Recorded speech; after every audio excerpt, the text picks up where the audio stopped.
What's up, people? If you can hear my voice, we're just getting ready for... Just getting ready. I'm going to do my vocal warm-up now. Unique, New York. Unique, New York. The Human Torch was denied a bank loan. The Human Torch was denied a bank loan. Unique, New York. As I say, just a few more minutes, folks, and we will be getting ready for a Clash of the Titans here. And I love this team. Honestly, I think this is just the best name ever. George Cream and his team, the Dream Team. George Cream's Dream Team. Brilliant. They've got a suitably hilarious logo as well, which I think is brilliant. And I see people are already getting into their seats, getting ready for the performance of a lifetime between these two teams here in the lounge.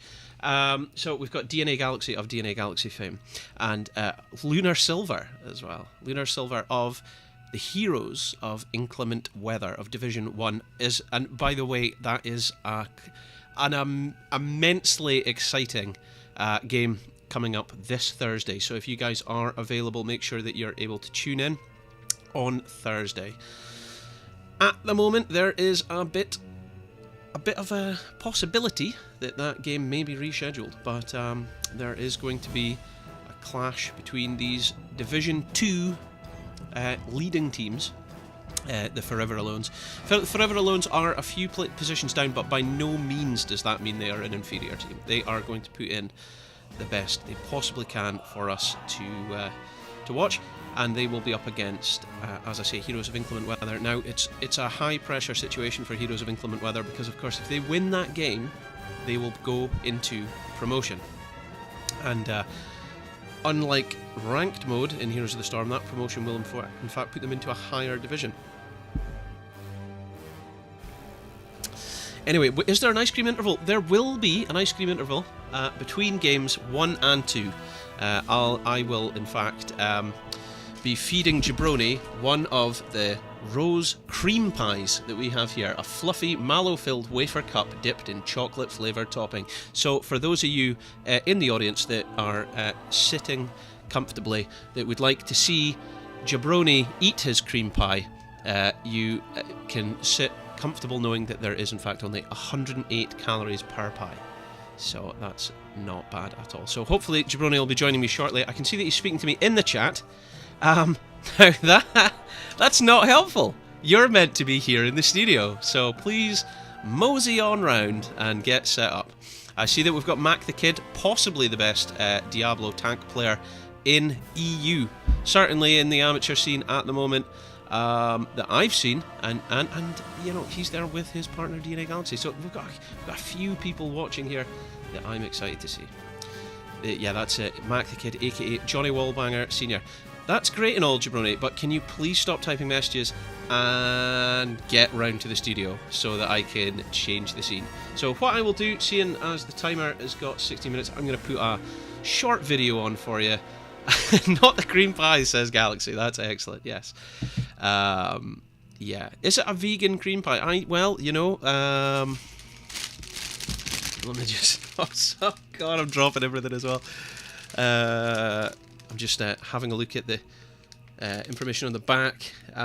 Vegetable oil. I mean, surely you would imagine that's vegan. Fat-reduced coca powder. Flavouring, sodium bicarbonate, salt. It's whey powder, so I guess that's from milk. So, I mean, vegans can't have dairy products? Is that? Am I wrong with that? Is that what it is? So, in fact, this is not a vegan cream pie. So, I don't know if that affects the audience's opinion over whether or not Jabroni should have this between games. But I certainly think he should. Okay, anyway, listen. So, I'm going to put the video on. And... we can keep this... Jabroni can't find his clothes. Where is he right now with no clothes? That is... that's not great.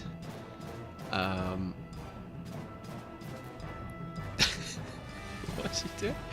Right, hang on. I think what I'll do is...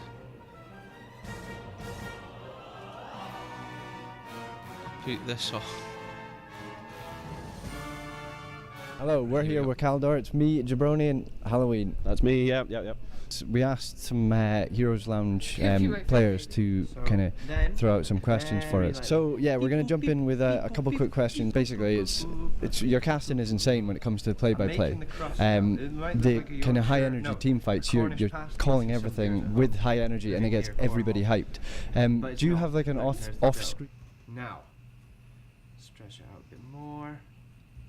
Stretch out a bit more. I'm just making the basic shape right now. Making the basic shape. Right? Making the basic shape. And now I'm going to just pick it up and I'm going to let gravity do its thing. Gravity, do your thing, gravity.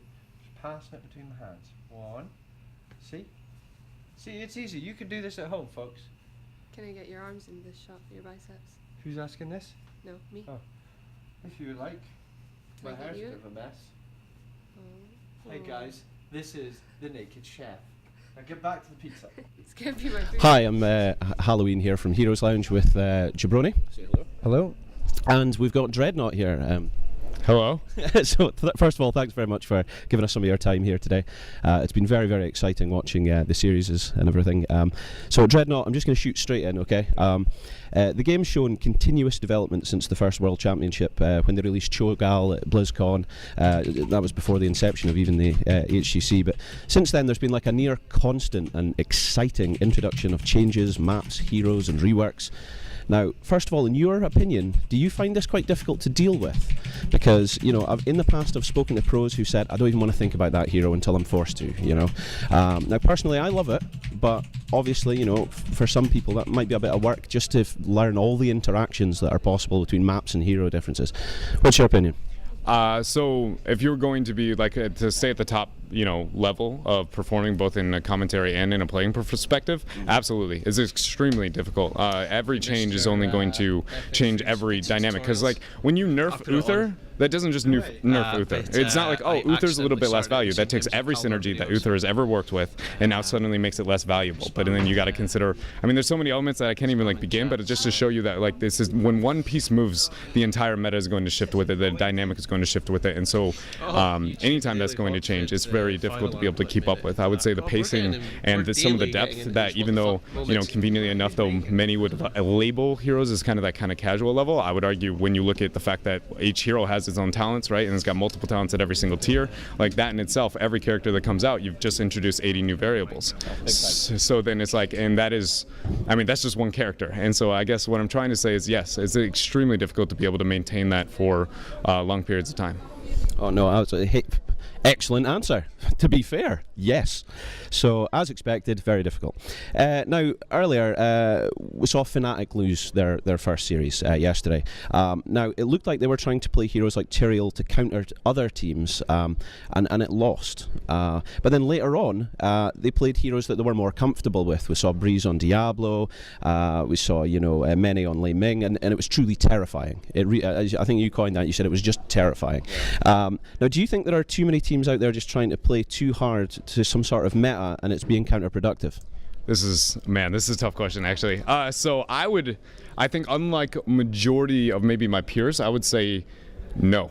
I personally feel that the meta is a meta for a reason, right? Generally speaking, Occam's razor philosophy is something that really works with competitive heroes and just general strategy, at least for a guideline, which is the amount of variables you rely on to exist within a game, the more that there are, the less likely it is to happen. So if you want to get the least amount of variables in all cases, and so it's going to be the most forgiving, so more likely to get the whatever profitable or expected outcome you have as a team. So with that in mind, like it puts it into a position to where if you're going to play only your comforts, you are limiting the amount of you're increasing the amount of variables, which decreases the probability of winning, or at least it's less forgiving than those. And so you have to make up for that with your individual skill. I would say the best players in the world and the best teams are the ones who can adapt the fastest and then encase and embody that most forgiving composition the most effectively. And I would only say that because I feel like now we have experienced enough competitive heroes to where the world champion is almost always running meta. They're never running comforts. There are variables where tier 3 comforts come in,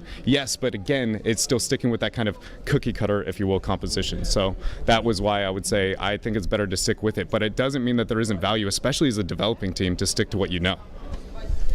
Well, there we have it. To jump onto that, you know how everyone's kind of saying that Tyrael isn't like, you know, he's been picked up, but you know, they're like, he's not actually that good. Do you think the Maiev kind of picks and then Tyrael picks to counter Maiev with the sanctification is kind of working against teams? That Tyrael's not that good, but they're picking him to counter Maiev, and it's still not working. So this goes with the idea on what you asked with the kind of when I was referring to Uther, right, and how that goes. This is exactly that exact same topic. So when Maiev comes out, then because the synergies with Tyrael and the counter of Maiev versus Tyrael is there, then that increases Tyrael's viability drastically when it comes to draft priority. I personally, on Tyrael as a specific case, I think he is that good. I think he is notoriously been one of the best characters in the game for a long while. Sanctification, and I saw you twitch when he said that as well, like audibly, like oh. When we look at the Eastern world and a lot of competitive heroes in the past and a lot of world championships, Hero is one of the most prominent heroes that gets played. He is one of two that almost always shows up, even if not played within any regional meta, that once you get to the international stage, he's suddenly viable again. He requires absurd amount of team synergy and coordination, and that based on the idea of forgiveness, right? Well, we were talking about before. That is probably one of those heroes that, in theory, when it's executed properly and you get the sanctification right, he's going to be extremely useful and extremely powerful. But he is really, really hard. I would say he has that comfort element that if you can get that comfort with him, he does provide so much for the team that he will outweigh everything. That being said, I think since his rework, I would also argue that I question whether or not all the talents that we see for a majority of this tournament has an impact on why he is struggling so much. In particular, looking at 13 and like the lack of holy ground for a majority of the teams here without having an offensive, initiation tank. But yeah, so I guess what I'm trying to say is that I do feel like Tyrael is that good, but it also is, I can see why teams would want to pull away from it. I mean, that was my criticism all of yesterday. For anybody, who didn't know, like I was talking about Tyrael a lot and I want to see less and less and less, but I felt like that was because the teams were not coordinated enough, not because I think Tyrael's not worth it. And Trixler's green Jesus coming in as well, yeah. You called him Shrek, that was brilliant. Right, so some people would never smash a mirror, some people would never walk underneath a ladder or let a black cat cross their path. Yeah. Do you think the Kalaris core is that dangerous a curse? It seems like it is one, right? For how consistent it seems to happen, I feel like at this point you got to say yeah. It's outrageous, isn't it? Yeah. Right, okay, so who's your main when you play? Right now it's been Blaze, but that's just because the impact that he has in the game. Like he's very, very safe. But I mean, knowing, I come from the world of supports, like right now I've been probably Lucio's still my favorite go-to. He's got a lot of playmaking capabilities and it's just really fun to ride walls, boop people left and right. Boop. Yeah, and so I would say probably right now is Blaze, but generally speaking, I don't stick to mains like most people. I don't have my favorites. Caldor definitely does. He says Vala's his, for sure, for sure. Well, he did last time anyway. That may have changed. If I get a chance to speak to him later, I'll be sure to ask that. Right, so yeah, we are from HeroesLounge. Do you have any advice you can give to amateur teams looking to improve? Even if it's down to the shot calling or, what would you say? Step number one, without a doubt, trying to identify that you're a part of a team, and no matter how big of a superhero you want to be, that your loss and your victory is as 5. That's step number one. That's pro or amateur, don't care. We'll give you that advice. Number 2, watch your replays. Without a doubt, the fastest way to improve the game is going to be looking at your replays, and not just the ones you lost. Because why would you look at a replay where there's an obvious mistake? I can't help but feel like I cannot endorse that more. Because when you play a game and you got bodied and you got killed left and right, why would you want to watch that? You didn't stand a chance throughout the entire game. And yeah, you could look at that VOD, and I would suggest still to look at it. But out of all the VODs to look at, the one with the most apparent loss condition and most apparent reason why you made that mistake should be the one that's least valuable to look at. Yeah. Because it's so apparent in the first place. That being said, I think every replay is worth it. I'm just trying to highlight that I think that a lot of people look down on looking at, I won a game and I want to watch a replay. And because I think the best way to improve, especially shot calling, is learning how to win harder and understanding how to maximize what you gain out of these teams. I would argue that's the reason we see Dignitas as the favorite of this tournament, is because they know how to win harder. When they get the lead, they don't let go of it, and that doesn't happen by accident. It's because they know exactly how much they can get out of it, and that comes from watching your replays that you won. Yeah, and they're disgusting with their XP. Do you not think that there's just no games where they're lower in the XP? It's crazy. They're very good to watch. So yeah, how do you feel that the sport has grown as a whole? Do you think we could ever be in the big Spodek sorcery thing? I mean, I think there's a world where that very much could be the case, right? I don't look at it as like tomorrow that's going to be the case for it, but I very much like when it comes to does Heroes have the foundation and core elements to be that kind of esport, I absolutely think that is the case. Yeah. I mean, and then beyond that, I think there's a lot of other variables that kind of go into whether or not it will be. But I think when it comes to potential, it's very much there. Yeah. Awesome. I'm hoping so too, because it looks pretty nice in there. But yeah. So back to Heroes Lounge. What advice? Because every game is casted is kind of what the kind of whole shtick is. So would you have any advice for casters? Because I know that on Reddit they can get a lot of flack for maybe being too negative, or Trust me when I say I can understand about Reddit giving you flack or giving you whatever kind of feedback they're giving. But the advice to those commentators, oh gosh, this is a tough one because I feel like, first of all, I've never been asked how to help somebody get better at commentary, which is kind of a weird moment for me. To be considered that qualified as a commentator, I guess. So what I would say is, first of all, just do it, and do it a lot. A lot of people don't want to get on the mic and don't want to even listen to themselves as well. And it's like, how can you expect the world to listen to you if you can't listen to you? And taking the time to understand that every mistake that you make is very difficult and it's on the fly and it's going to reoccur over and over and over again. But as long as you constantly are looking at those things that you are doing, and it's much like actually my advice probably towards a player is just looking at what you do and constantly finding the small things you can do to get that improvement. And then once you feel like you've built a foundation, I would say explore, man. One of my favorite things I was able to do out of like 2017 and working with Gilly was like having somebody that I could test weird things on. And I think like one of the coolest things we were successful with was like negative space, like not talking. Like I can't help but feel like some of the best commentary moments are the ones where you didn't say anything. That if you set up a moment to be so impactful that your words are not going to add to it and that the gameplay is all that needs to be said, right? That it speaks for itself, I think is probably what I would say is ideal. Or not ideal, but a kind of really cool peak moment that you might be able to have. And so just be willing to test those things out because you will essentially just... How do I turn that? Is that just me? What? That wasn't so loud, was it? Yeah, man. I can't have been too loud. My name is... Oh gosh, I see. Yeah, it went into the red bar. I don't know which... No, it's not that one. That's your microphone. This is my microphone. I got to turn me down. Oh, you're quite loud too. There we go. No, stop it. We're trying to introduce ourselves. Hi, my name's Halloween. To my left is... Jabroni. That is right. Of a newly acquired team. Oh, are you? Yes. What? Headhunted. What? I didn't know about this. What's this? We're getting an exclusive here, folks. What's this? Well, I've started my own team.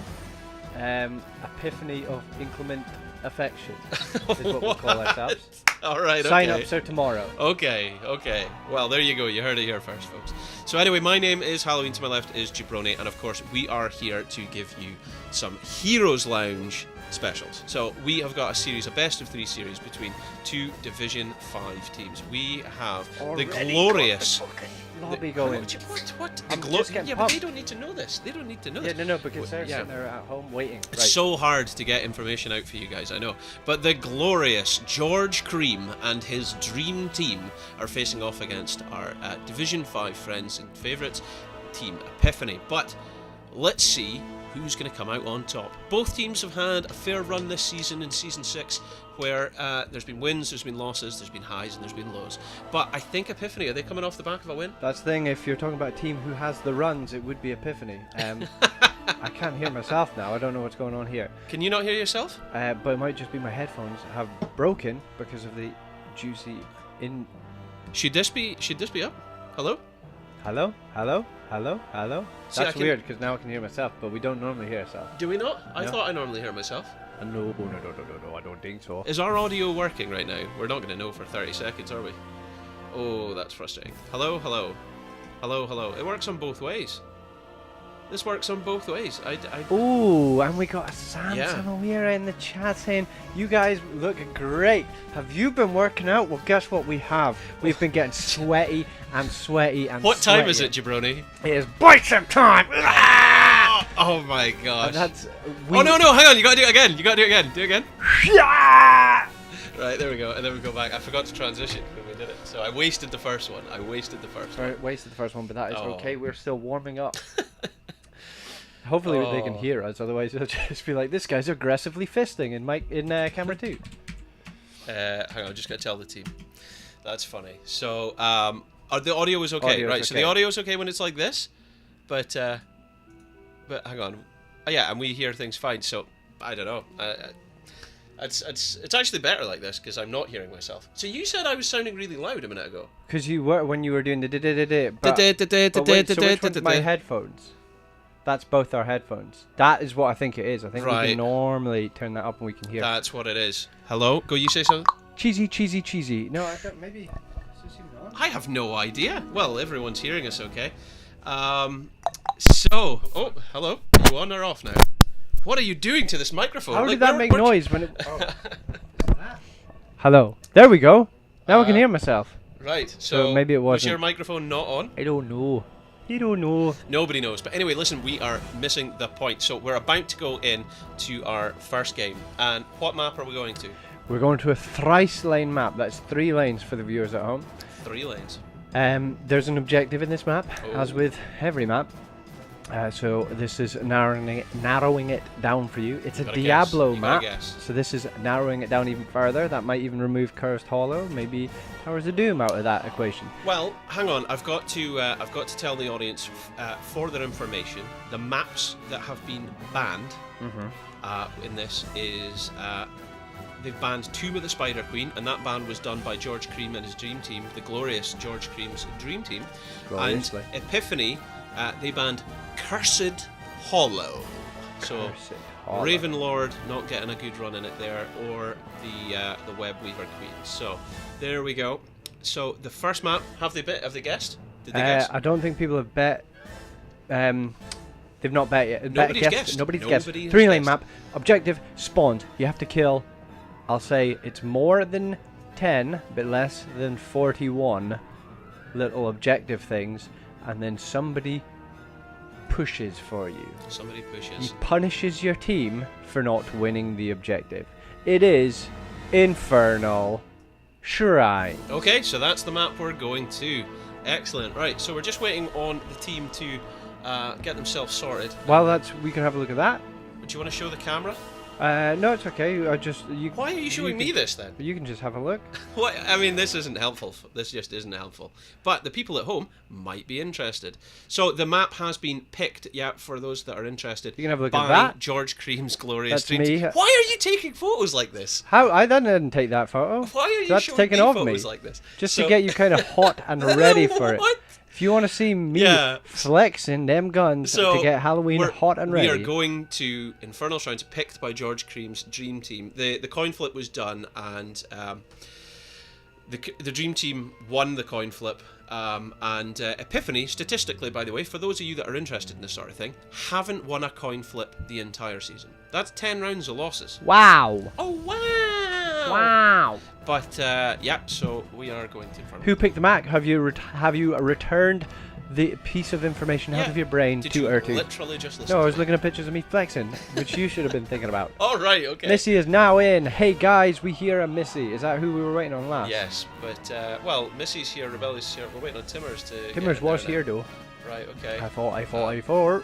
We're just waiting on the teams to get sorted. So what might happen? Oh, thank you for following Doff P. Whoa, my Whoa! God. Hello. Oh, wow. Jeez, that got out of hand very quickly.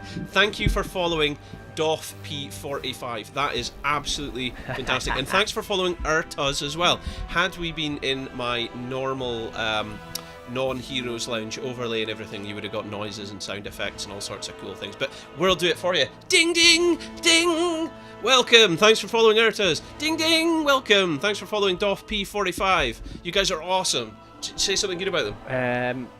Yeah. Yeah. Good there on we go. you. Very nice. That's Wow. what we need. Woohoo. Woohoo. Yeah. Yeah, boy. All right. Okay. Hey, at Halloween Heroes, do you have a Facebook page? Yes, we do. It is Halloween Heroes. Facebook.com/Halloween Heroes. But I think we've got some sort of did we not change it slightly? It was like Halloween Heroes 69 or something like that. There was EU. Halloween Heroes EU. That's what it is. Such excitement for follows. Yeah, that's it. It's all about excitement. Let's get Yes! pumped. Let's get pumped. Get on the desk. Go on the desk and spread your legs. Wait, what? Oh. You take that too far. You take Okay. that too far. He always takes it too far. Oh my gosh. Yeah, But man, speaking of that's taking it funny. too far, What? In between these games, there will be a cream pie getting eaten by this guy. So. What? So, just for your information, this is the packet here, and we will get that down his throat, depending that is on. much less disgusting than what I thought you were going to have I me eat. see. Okay.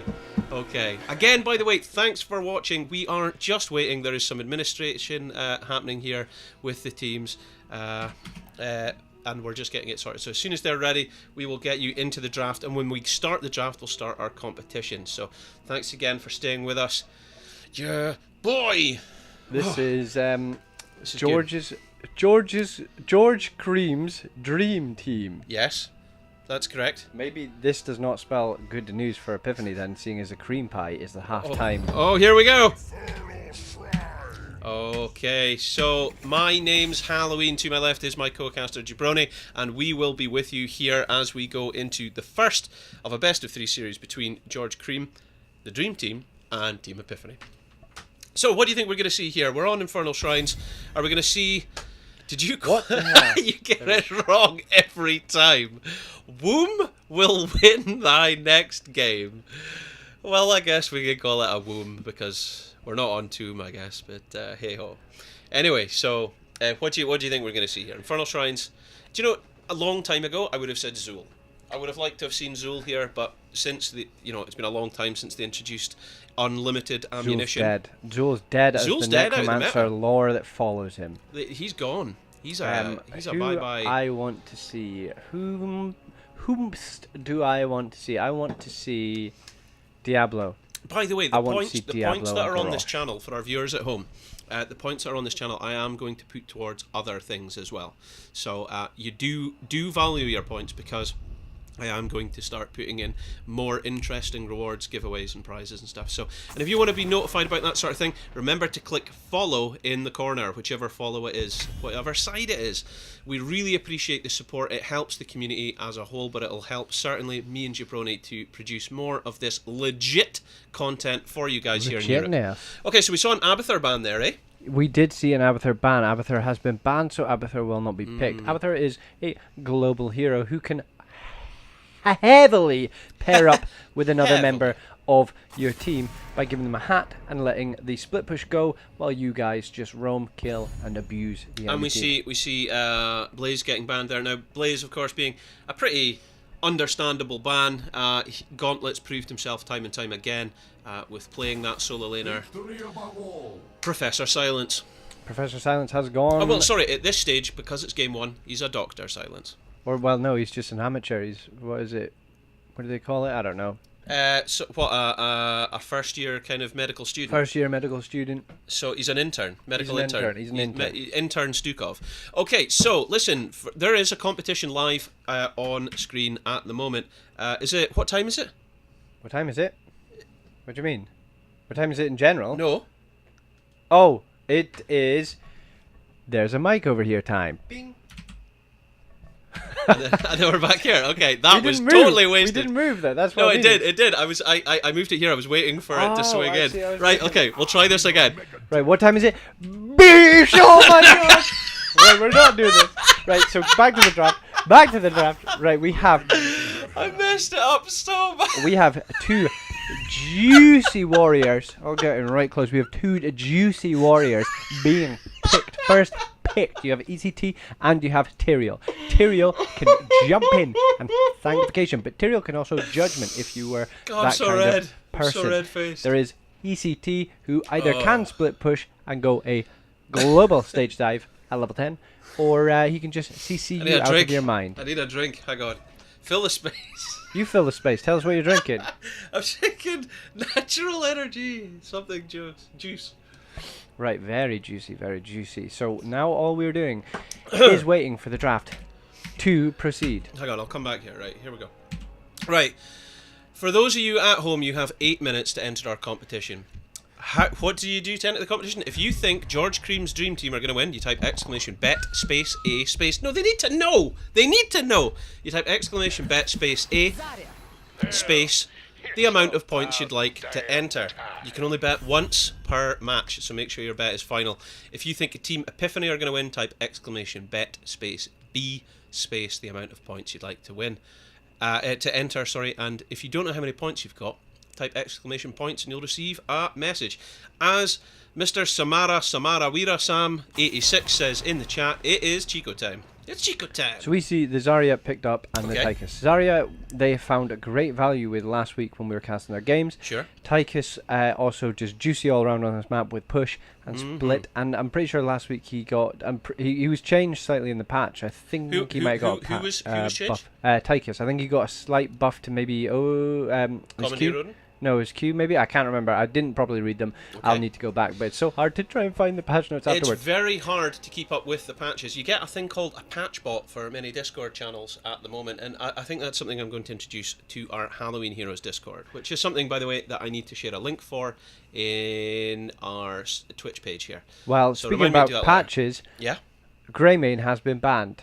That is the first ban and then an Uther ban as well. Rebellious has been a fantastic Greymane for Team Epiphany, so I wouldn't be surprised if, honestly, Gauntlets, Bunker, Blaze and Rebellious's Greymane are focus bans, target bans. It's entirely possible. But I would also say that Abathur and Uther are bans out of respect for George Cream. Thank you very much. That's DNA Galaxy of DNA fame in the chat, giving it big licks with big knowledge licks, licking up and down the knowledge tree. Indeed he is.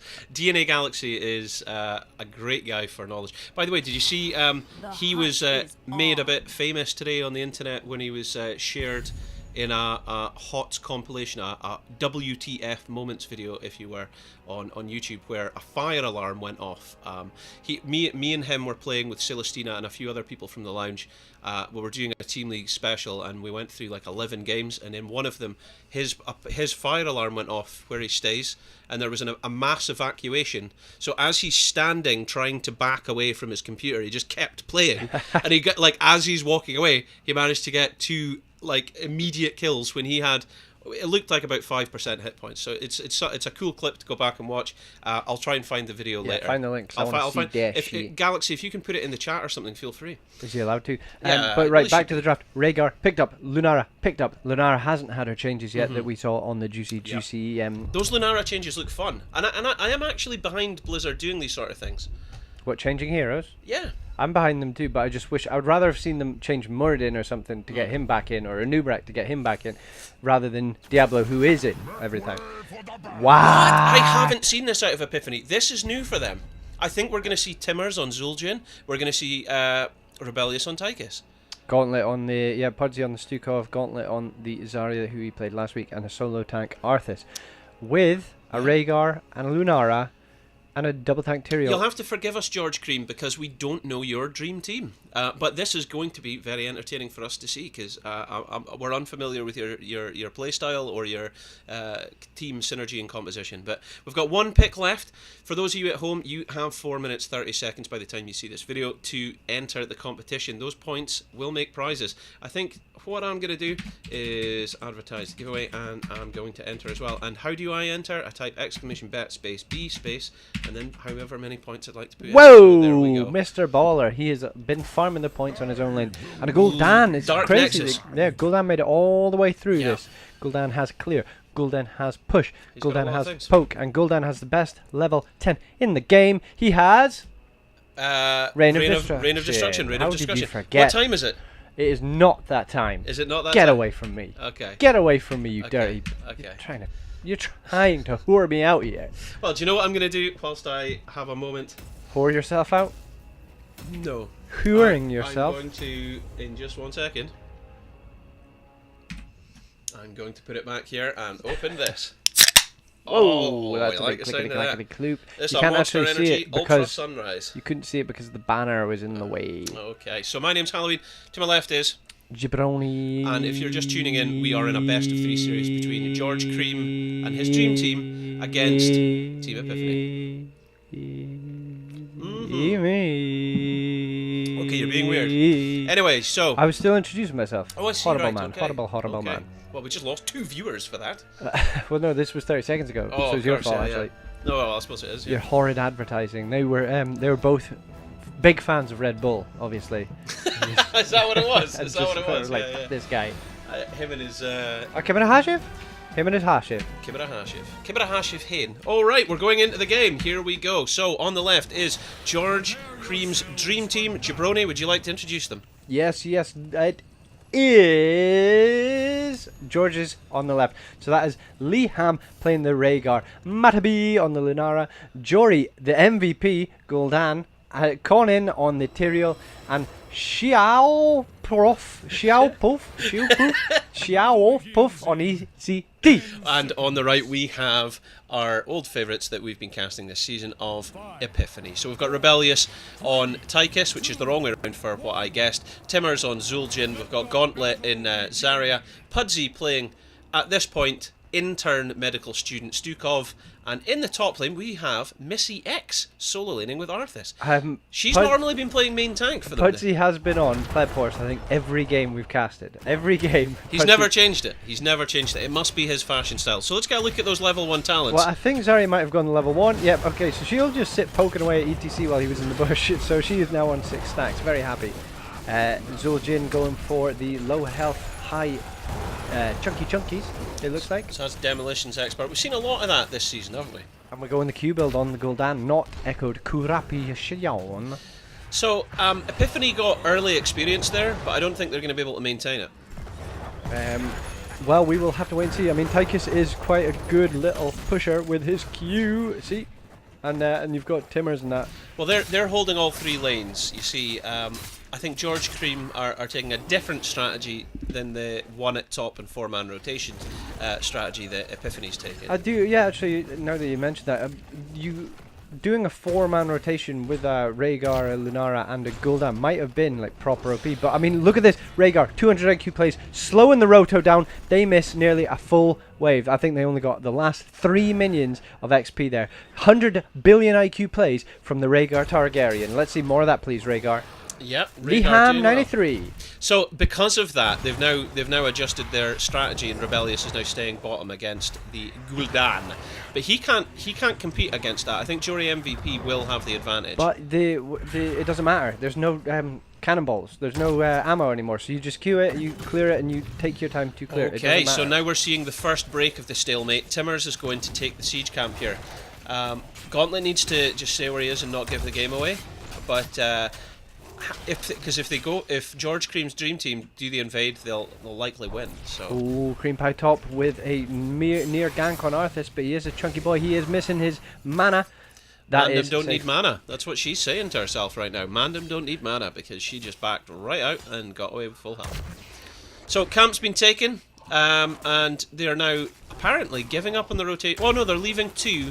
So it's 1 person in every lane, and now they're going in for their top camp. That's priority for the campage, and especially with the 30 seconds away from the top camp activating. That will get some serial value. For those of you at home viewers, we now have concluded the contest, so all bets are final, and they are in.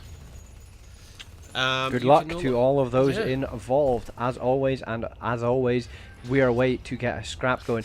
But level. Let's get a look at those level 4s. Yeah. Level 4s, yes. So is Tychus? Is that the bigger they are, or is that in the rhythm? I can't remember. Is the bigger they are for the double tank. Baboo.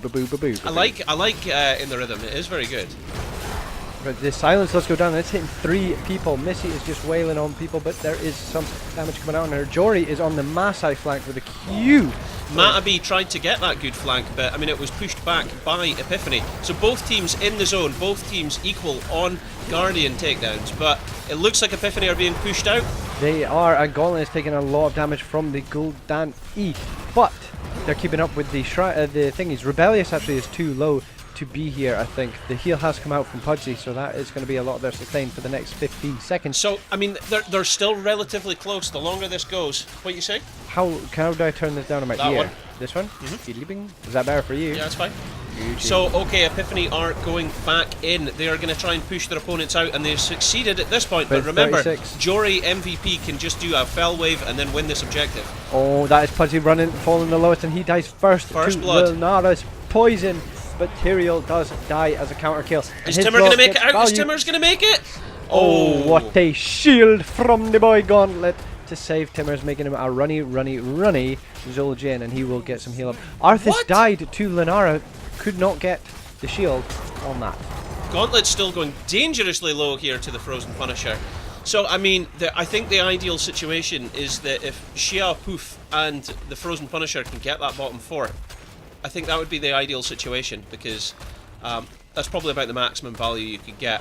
They're trying to push the advantage by getting the bottom siege camp, but let's just see what happens. Big if true DNA Galaxy of DNA fame saying solid camp timing there for Epiphany. Yes, that was. And yeah, I mean, it's good to see what Division 1 teams and players think of Division 5 players, and running commentary from them can often be quite intriguing. But Urtas and DNA Galaxy was just saying the timing was quite good. I mean, you know. Oh, the push has been going on down bot lane. Rebellious is trying to get some value on the ECT, but it is actually Rhaegar who falls the lowest, and with no mana he has had to turn into a wolf, and he's run away as the wolf, and he is now running and he's hearthing as the wolf. He will soon appear back in his base. There he goes, back as the wolf. You can see that there. He is back at the base. He is a wolf and he's back in base. But yeah, so Galaxy is talking about that. I mean, how it's all about timing for camps. That's the best way to get quest value. Completed for Gul'dan on his QE, and he could have gone Echo Corruption, getting that kind of derm out for days. Yeah, Dermy days. Of course, he's went Pursuit of Flame, but I mean, he's getting serious Echo Corruption stacks. Well, he is the MVP, so he will be wanting to put on a show tonight for you handsome viewers. Well, yeah. And I just said Echo Corruption stacks. I meant just corruption in general. He's doing very well with that. Anyway, so they're a full level ahead. George Cream and his dream team are a full level ahead. They're going to hit level 10s first, and that's going to cause a real problem for Epiphany. That could be a snowball that you don't want to be at the bottom of the hill of, if that is a good metaphor. Mac the Kid even throwing out some knowledge bomb, saying lack of engage against Lenar. It's going to make controlling the objective very difficult. Indeed. I mean, that's true. That is level 10 picked up, and you have the sanctification. The thing is, I mean, remember, there's going to be a serious damage spike coming out of both teams. Lunara and Gul'dan are going to become arguably more dangerous as the game goes on. And do you think that Timmers is going to have that same late game threat as Zul'jin? I don't know. Is there a way to see how much stacks he's on actually? Who? Zul'jin. He's only on 17. He's not getting the value that he wants because he's not been able to freely AA the two tanks, because Gul'dan and Lunara have been putting out so much derm. That is damage for the people at home. Derm or dermage. It's really Rebellious letting that Tyrael escape there because he couldn't see him. Is unfortunate. That is disgusting as well. But they've stole this camp, so this is very, very good play by George Cream and his dream team. And level 10s have now been picked up, so it's unfortunate for George Cream's dream team. So we're seeing the Mosh Pit, we're seeing Thornwood Vine, we're seeing the Ancestral Healing, Horrify, and Sanctification on George Cream.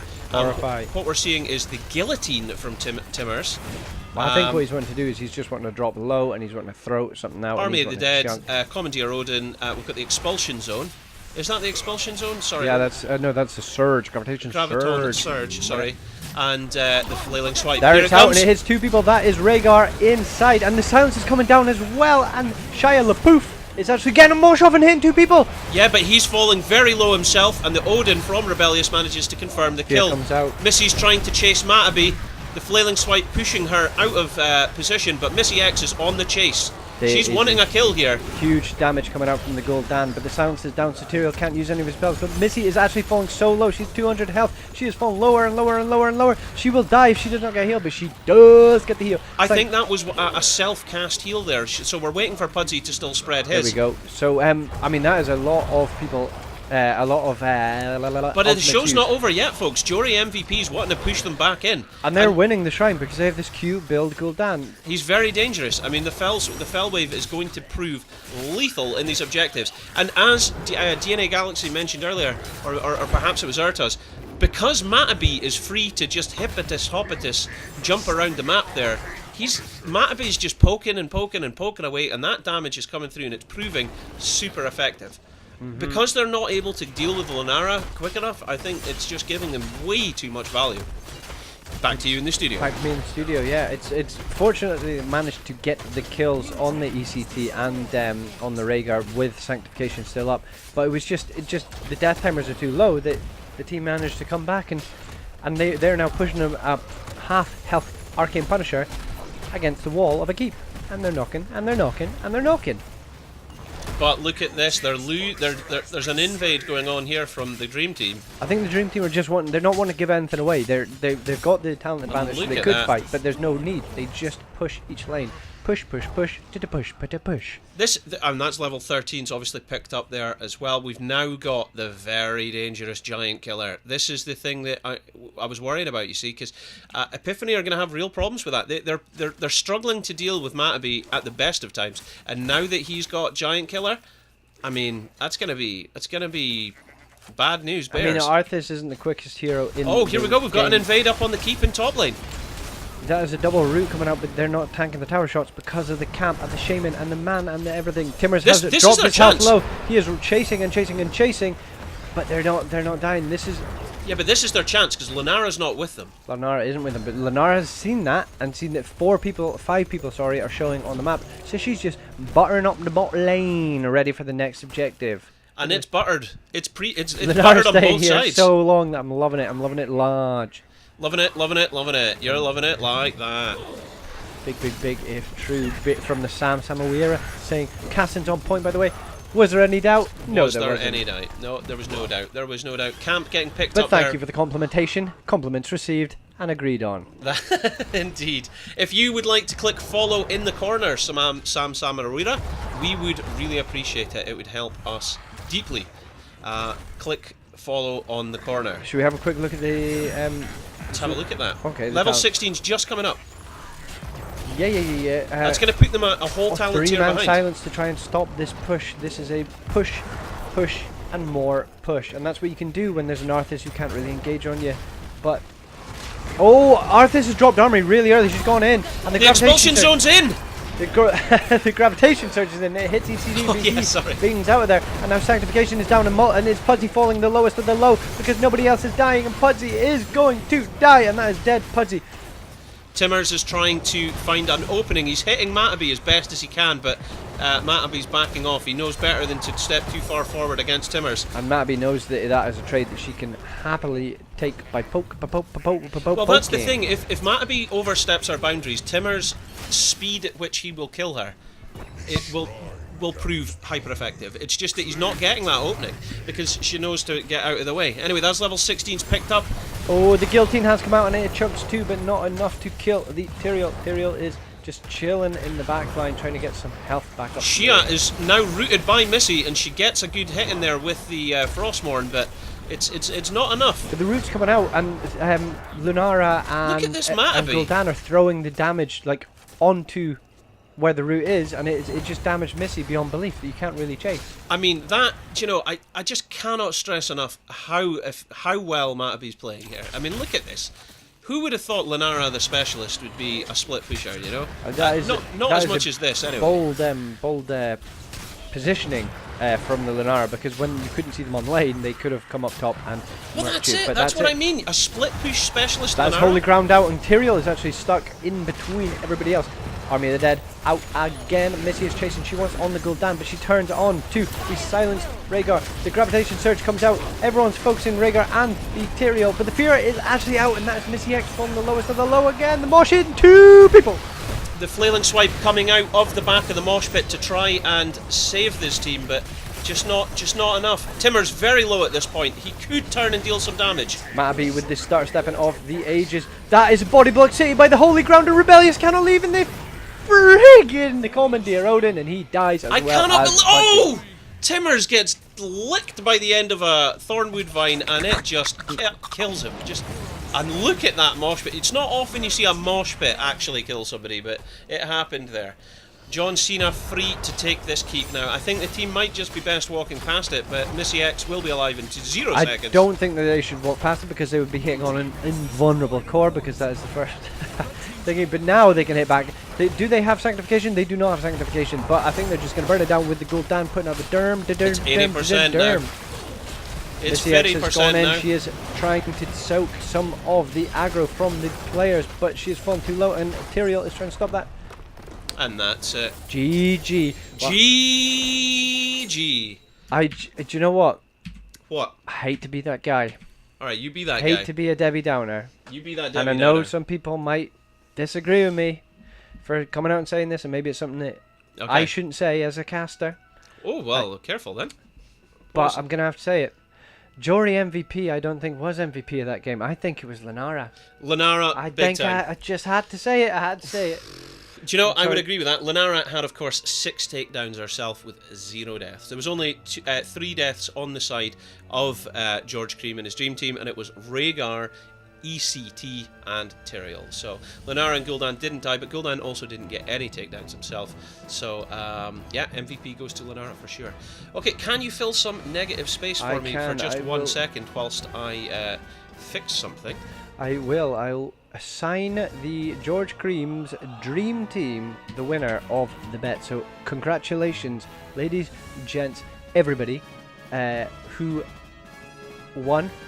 And if you didn't win, there's another opportunity to win because we have another game, maybe even 2 games if Epiphany can unzip it and pull it out the bag. So we saw Azul Jin and Azaria and all that, and I think the value they were trying to get was to burn down the tank with the Tychus. There was a double tank early pick, so they went Tychus, and I think the Azul Jin was expecting, I'm just going to chunk away at the tank.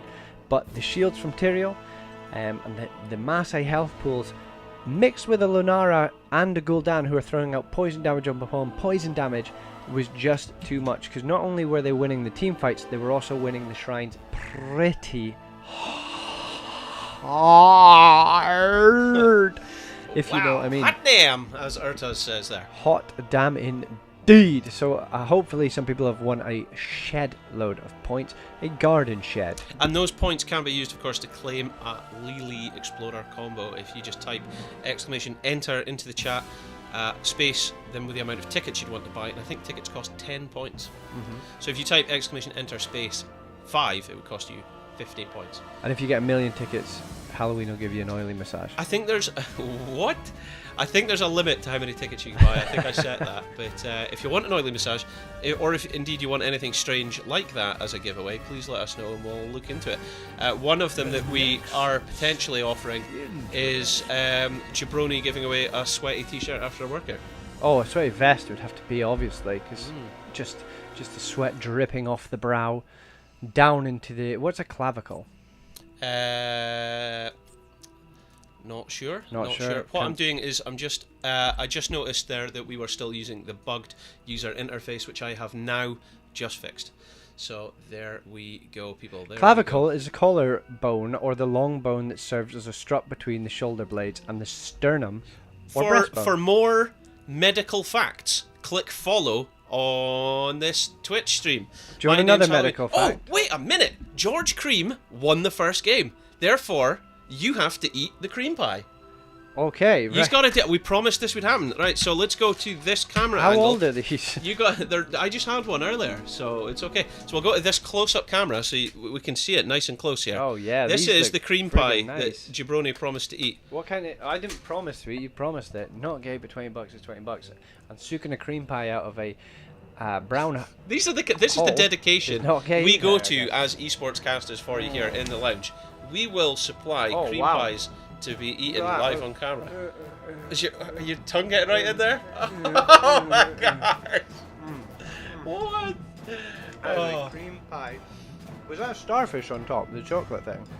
I don't know if that was chocolate starfish, but I'm gonna lick it anyway. oh yeah, man. Where have you been hiding these things? Where have I been hiding them? Where have they been all your life? Really, that's the question. Shall we go back to camera 1 so we can get a different view on this? There we go.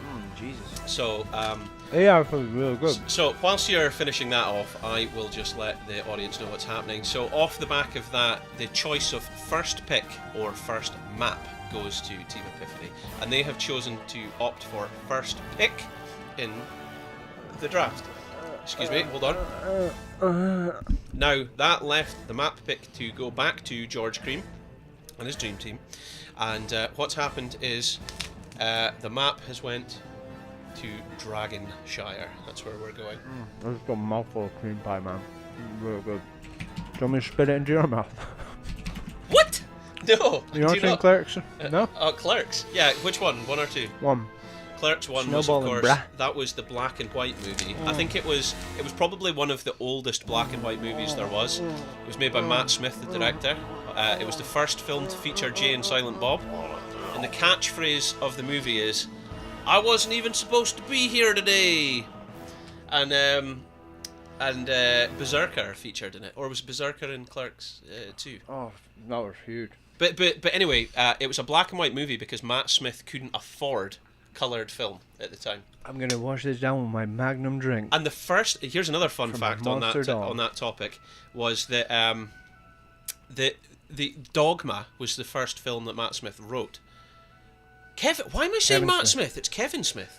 Matt Smith, I think, was Doctor Who. Yeah, I cannot, and he featured in that homoerotic thing after Doctor Who as well, and that like apparently ruined his career. What homoerotic thing? I'll tell you later. I'll show you Good, I later. need to check this out. No, but the Kevin Smith movies are absolutely fantastic. Anyway, it's Kevin Smith. Thanks, Urtaz. You're absolutely right. So, we're going into the game. We're going into the game. We're in. We are. I've really got to finish this conversation though. So Kevin Smith, he wrote Dogma first, and that was one that he wanted that to be his first film, but he really wanted to give it justice. So rather than release it in black and white with poor effects without the proper actors, he asked his mates, "Look, if we do Clerks first, I'll raise the funds to then make Dogma," and then they made Dogma, then Chasing Amy, and then Mallrats. And Chasing Amy, that's the one with Finger Trap. Remember? Why was she called Finger Trap? I don't remember Chasing Amy. Oh, they're great films.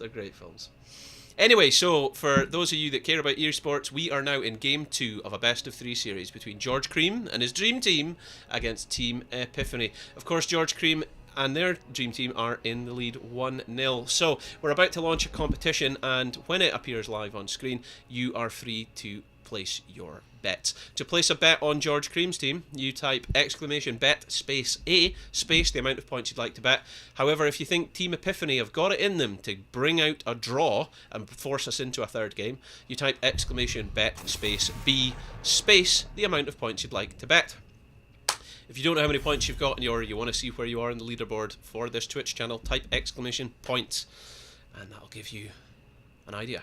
So there we go, folks. The competition is live, and Jabroni, just to tilt me, has put the word copy at the end of the word. You know what? What I'm really impressed at is you read that. Of course I read that. I would never read that over and over again. Of course I read that.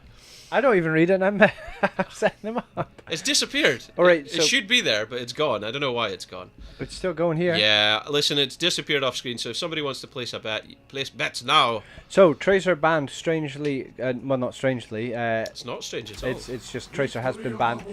And Blaze banned again, because they know the doctor damage mitigation that Blaze can do, and he is a good solo laner, so they want to remove that. Stukov picked up again, because Stukov is a sanity boy who is highly prioritized, even though he was slightly nerfed last week.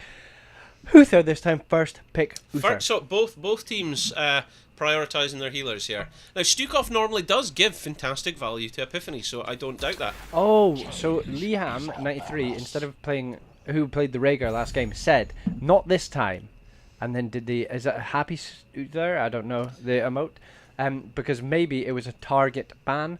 And he wanted to play Uther, but he had to play Rhaegar instead. But it worked out for him. That's a Greymane. That's the Halloween Greymane. No, because he smiled, didn't he? Look, it's when you choose your hero and you click the smiley face or the happy face. I don't think that's a smile, is it? Oh, maybe it is. I have no idea. And then Dahaka, Mr. Solo Lane himself, and he does the work that I also do with this tongue, because that is what he revolves around. Do you know what I mean? He'll burrow in, get in deep, tongue a fool, and pull him out of the not out of the fight. He'll pull them further into the fight. And I've got to do it out of respect for Timmers. My blades are yours. Because that's how he says it. And Dark Nexus Gul'dan. So that is a respect pick, I feel. They're denying Jorah MVP. But he will not be denied. He will not be denied, he said. So he has been picked up by Epiphany. Exactly that. But yeah, as George's dream team go, the denying has come and gone, and it's okay. It's legitness. You've got a strong solo laner in Sonya, and then you've got Reign of Destruction, Gul'dan. Rebellious being banned out there again by Greymane getting banned. So listen, I'd like to point out for those of you that are watching at home, if you don't have points to place a bet on our competition right now, you can click follow in the corner, and when you click follow, you will of course be notified about future streams, future games, and be rewarded with some points, which you can then use in these competitions. So remember, I don't know why it's not showing on screen at the moment, but you can place a bet by typing !bet space A for George Cream, or !bet space B space the amount of points you want to bet for Team Epiphany. And yeah, Halloween will eat a cream pie next series, so like you don't want to miss that. What? No, it was because any game George Cream wins will get a cream pie. But I think we're out of cream pies. You'll get cream pied if George wins this next one. No. Hey, my days. Hey, now that's you've taken that too far. You have. You've taken that too far. Right, ECT banned again, and as you said, the rebellious Greymane. ECT as a Mr. CC and you saw the value he got with a mosh pit. This is interesting. Missy X played Arthas last game, but now they've taken him.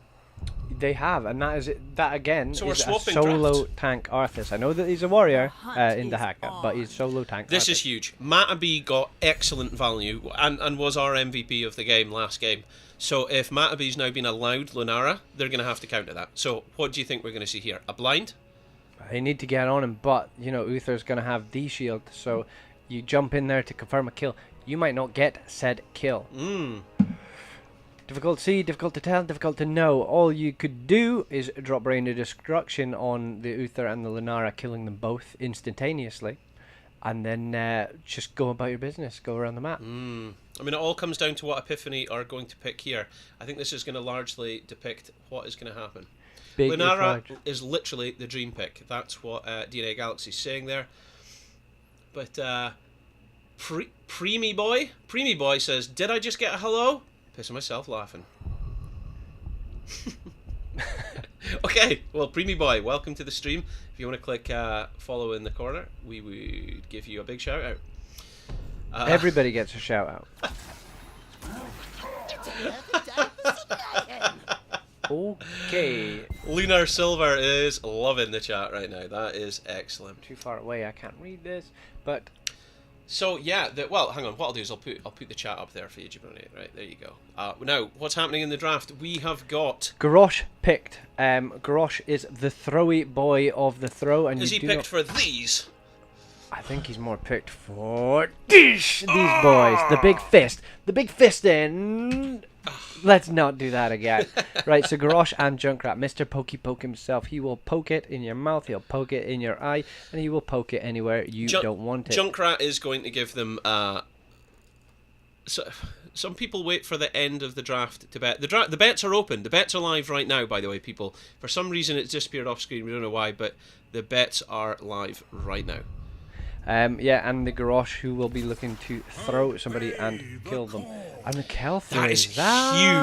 I am really excited to see Jorah MVP, right, is clearly proven himself to be a fantastic mage in the last game there. So I'm interested to see if he's going to be able to pull off the difficult combos that Kel'Thuzad requires. Especially when you have the Lunara taking a lot of the risk. Not the risk. Lunara is going to be taking a lot of the mental agility.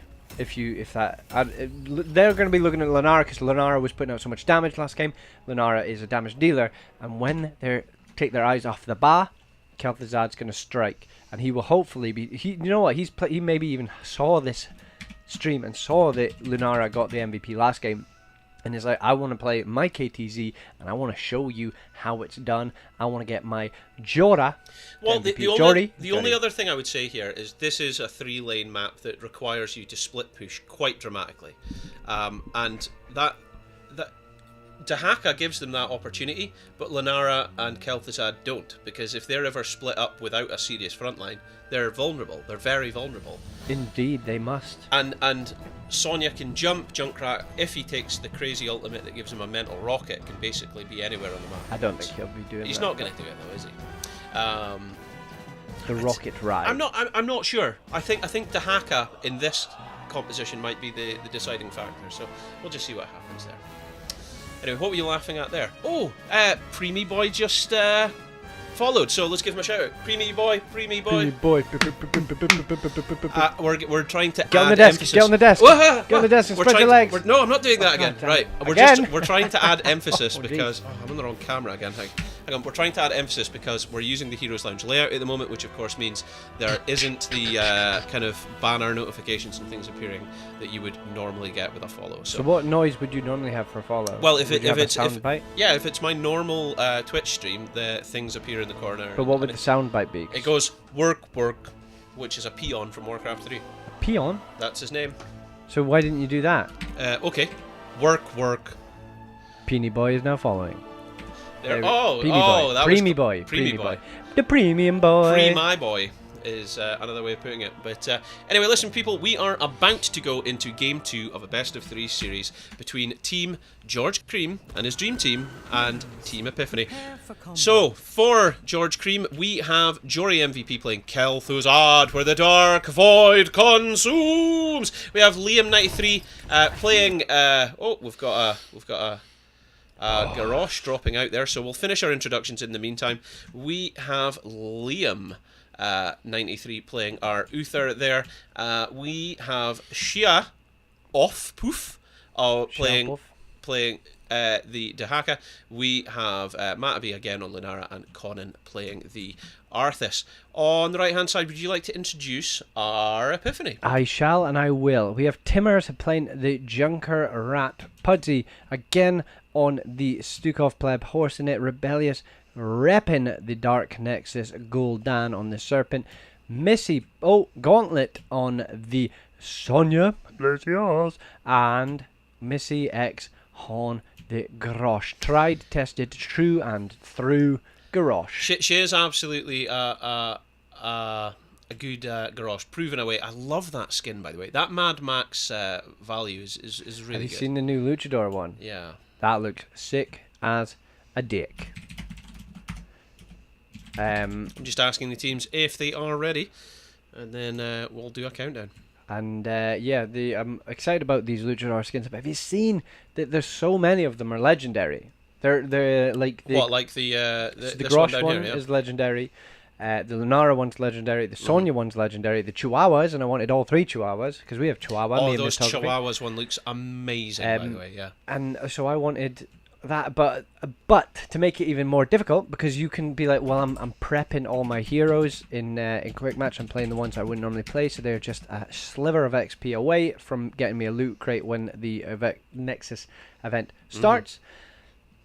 The Suns Out Guns Out chests. The Suns Out Guns Out skins are also going to be appearing in these WrestleMania chests, so it's going to make it very difficult to get the Nexorama. Yeah.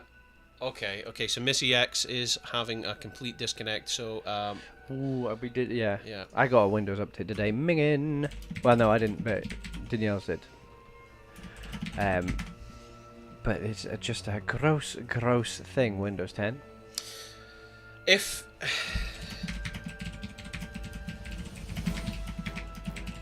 So there is some typing going on, so I will fill the space. If you look behind Halloween's right shoulder, there is a figure and a sword. If you can name the figure or the sword name, you get 50 points, probably. I don't know if I have that. But yeah, I can do that. So yeah, okay. Over my shoulder, who's that? And name this, and we'll get you some points. It's a spoof of Shia LaBeouf. Shia LaBeouf. Right, Shia LaBeouf. We need to call him that. That's a great. I wish I'd done that all the way. Yeah, okay. So is Preemie Boy somebody who is friendly with George's Cream Team Dream Team? Yeah, Preemie Boy, give us your backstory. What do we say to updates? Not today. A very good Game of Thrones reference from our twos for the main man who looks like Samwise Tarly. I am not, and Samwise is from Game of Samwell Tarly. Lord of the Rings. Samwell Oh my Tarly. gosh, we are mixing all things. I can't believe I called the guy Matt Smith earlier as well. Like did. we are just not. Yeah, what was the Fast and the Furious thing that I said? Because I'm still There you sure go. if you're not first, you're last. I am almost certain is from Fast and the It's Furious. not from Fast and Furious. Paul Walker gets out of the car and he says, "I almost had you." Then Vin Diesel says, "That's not how it works." And what does he say? He says if you don't win by an inch, it doesn't matter if you win by an inch or you win by a mile. Winning is winning. He does not say. Yeah, but then he says, No, he if doesn't. you're not first, you're That is last. Talladega Nights. That is Ricky Bobby. The Battle of Ricky Bobby. Talladega Nights. Oh my god. That is Will Ferrell. And we have a winner, though. Valcaro. Yeah, so Valcaro, I will... Hitting it up with the Frostmourne and Sylve. I don't even know if that's right, but I'm assuming it is. It is. So, hang on, I've got to give this guy some Preemie points. Boy, So, I'm the murky boy how- from George Cream. Valcaro. Right, there you go. I think I have just given I think you need to do the at. Oh, that's right, okay. That's what you got to do, my man. That's what you got to do. Right, let's try that. Let's see if that worked. Oh my gosh. No, it's not. It's from Talladega Nights. So everybody's backing you here. It's This is because I've horrific. seen every Fast and Furious. So what's through that and through. film where Nicolas Cage is stealing cars? That's gone in 60 seconds. I am so out of Yeah, whack. man. Right, so Do you what's... remember Con Air? Oh, yeah, I was wait. waiting to reference that. Con Air, that was it. That was Oh, the and boy. Valacaro, thank you very So much for do it. phoning. Phoning? What? Following, that's what I meant to say. Thank you very much for following, because we are in the Heroes Lounge format and we are doing a stream here of Division 5 European League match between George Cream's Dream Team and Team Epiphany. We don't have the notification things, but of course it's showing your name in the corner there, and because you've clicked follow, you've instantly been awarded with 10 points. Thank you for following Periton Hots. Unbelievable. Periton Hots, thank you very much. We'd really appreciate it. We are just waiting for our teams to get themselves sorted. We had a disconnect at maybe 4 seconds into the game?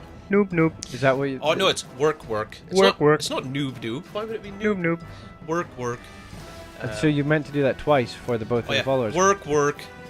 Valcaro is now following. Work. Periton Hots is now following. Work.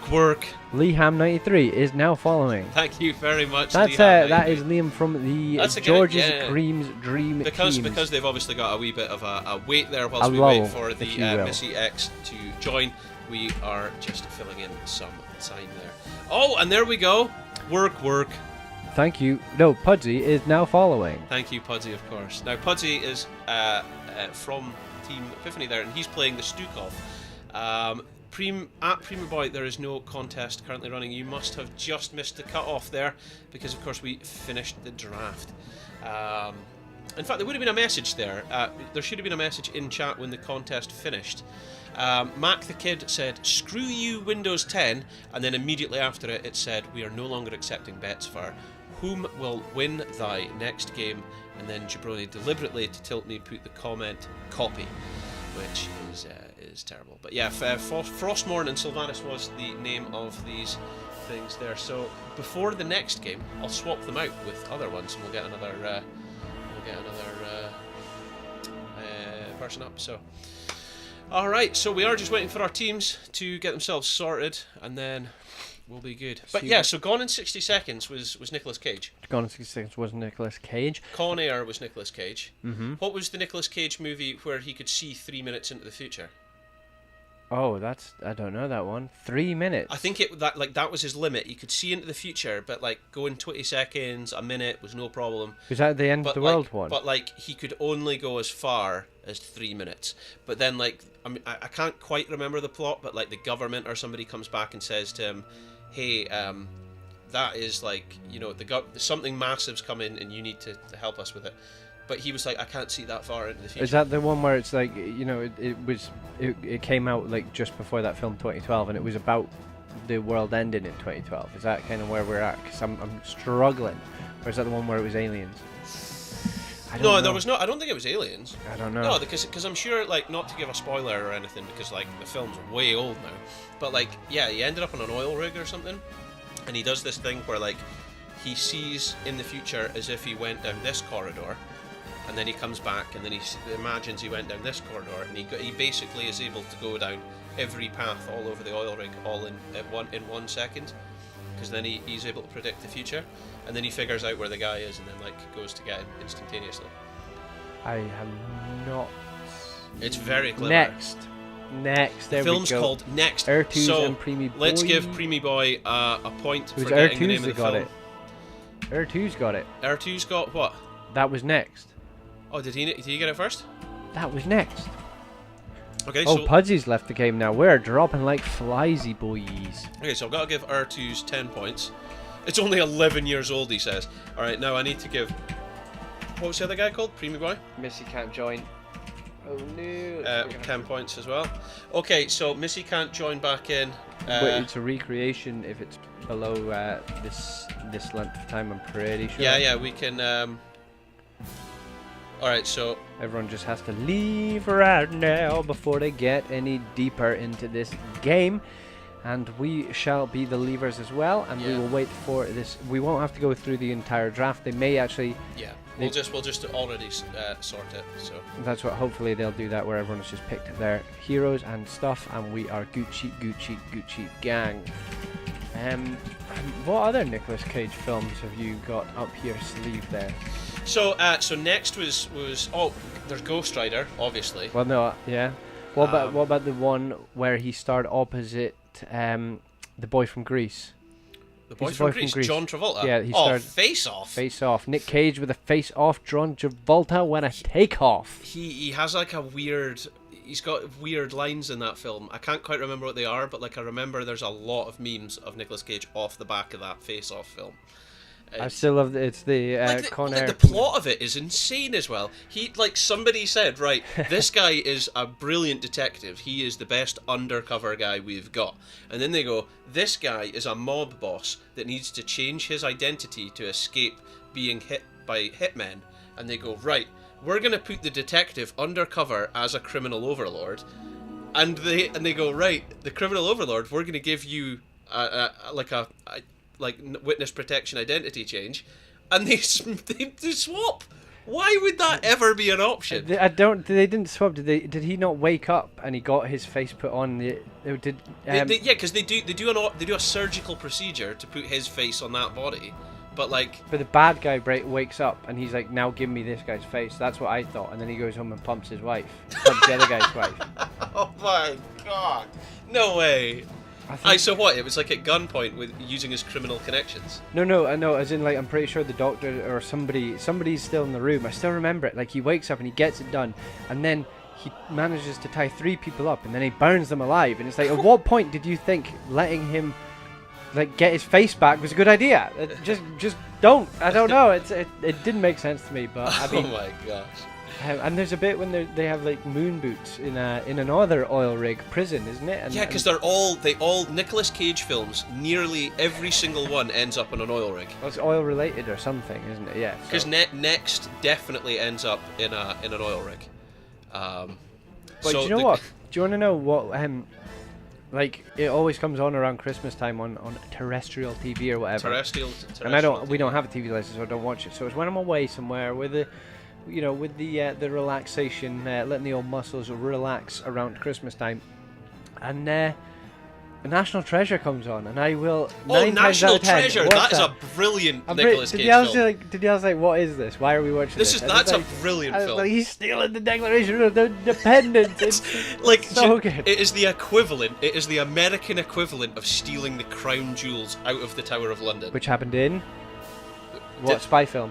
Did that happen in a spy film? Crown jewels got stolen. Oh, was it? It must have been the Mr. Bean guy, Johnny English. Johnny English. Oh, it had to be Johnny boy. English. Oh my gosh! No, but he steals the Declaration of Independence. No, the Bill of Rights. The Bill of Rights. I thought it was the Declaration of Independence. It might have been the original Declaration. Oh my gosh, that is so funny. That is proper funny. Right, so Right, okay. You can't read that out. Right, we're going to have to wait for them to do... Timmer's giving it big licks. Boy!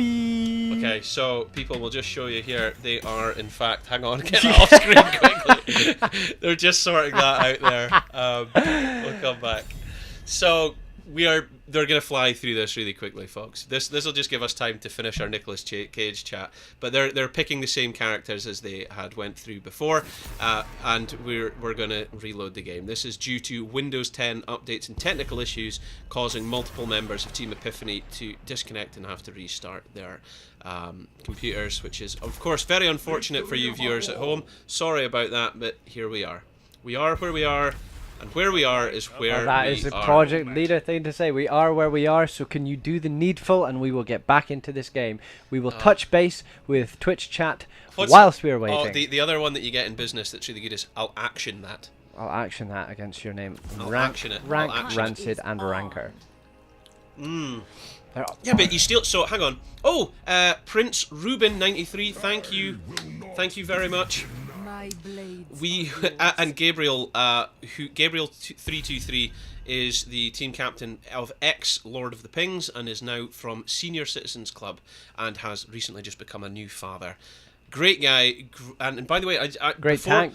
Before this, I had a team league game with him and some of his team, and Senior Citizens Club. I really, I've got to give them a shout out for their in-game comms, because Gabriel is one heck of a shot caller, like constant communication, and that's something that a lot of people they ask about between our pro teams, and it's something that me and Jabroni often ask when performing interviews with pro teams, is what are the comms like in your teams? And what our experience has been is that it varies heavily. It doesn't matter what level you play at, the comms can swing quite dramatically because of the emotions and the passions of the players, but it all comes down to how your shot caller can lead you through that.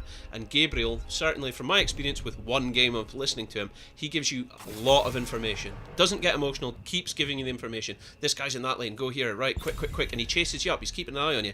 That takes a lot of multitasking to do. It's not easy to perform, and he does it very well, so shout out to him. Let's bin off this. Yeah, get rid of this. Let's bin the stream off. Are they not needing two more? That's what you're saying? No, we're Let's not. Go, right? We're not. We've got to... God damn it. We are casters here for the game 2, second game of a best of 3 series between George Cream, his dream team, and Team Epiphany. But yeah, Raising Arizona. That was a Coen Brothers one of there. I thought. I haven't seen that film. And what an adaptation! Adaptation.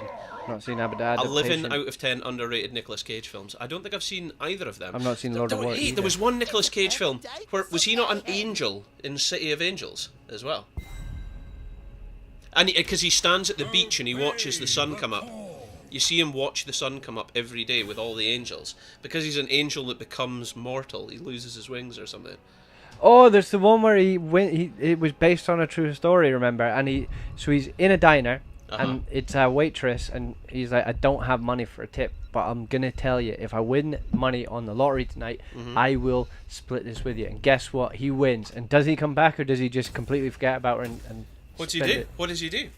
Well, I'll let you find out. What's the name of the film? I don't know. know. Can watch it? Yeah, somebody could find out for me. What the is the name of that? Does anyone know the name of the film where Nicolas Cage goes into a diner and offers to split his winning lottery ticket with her? Another interesting piece of information about Nicolas Cage, right? Okay.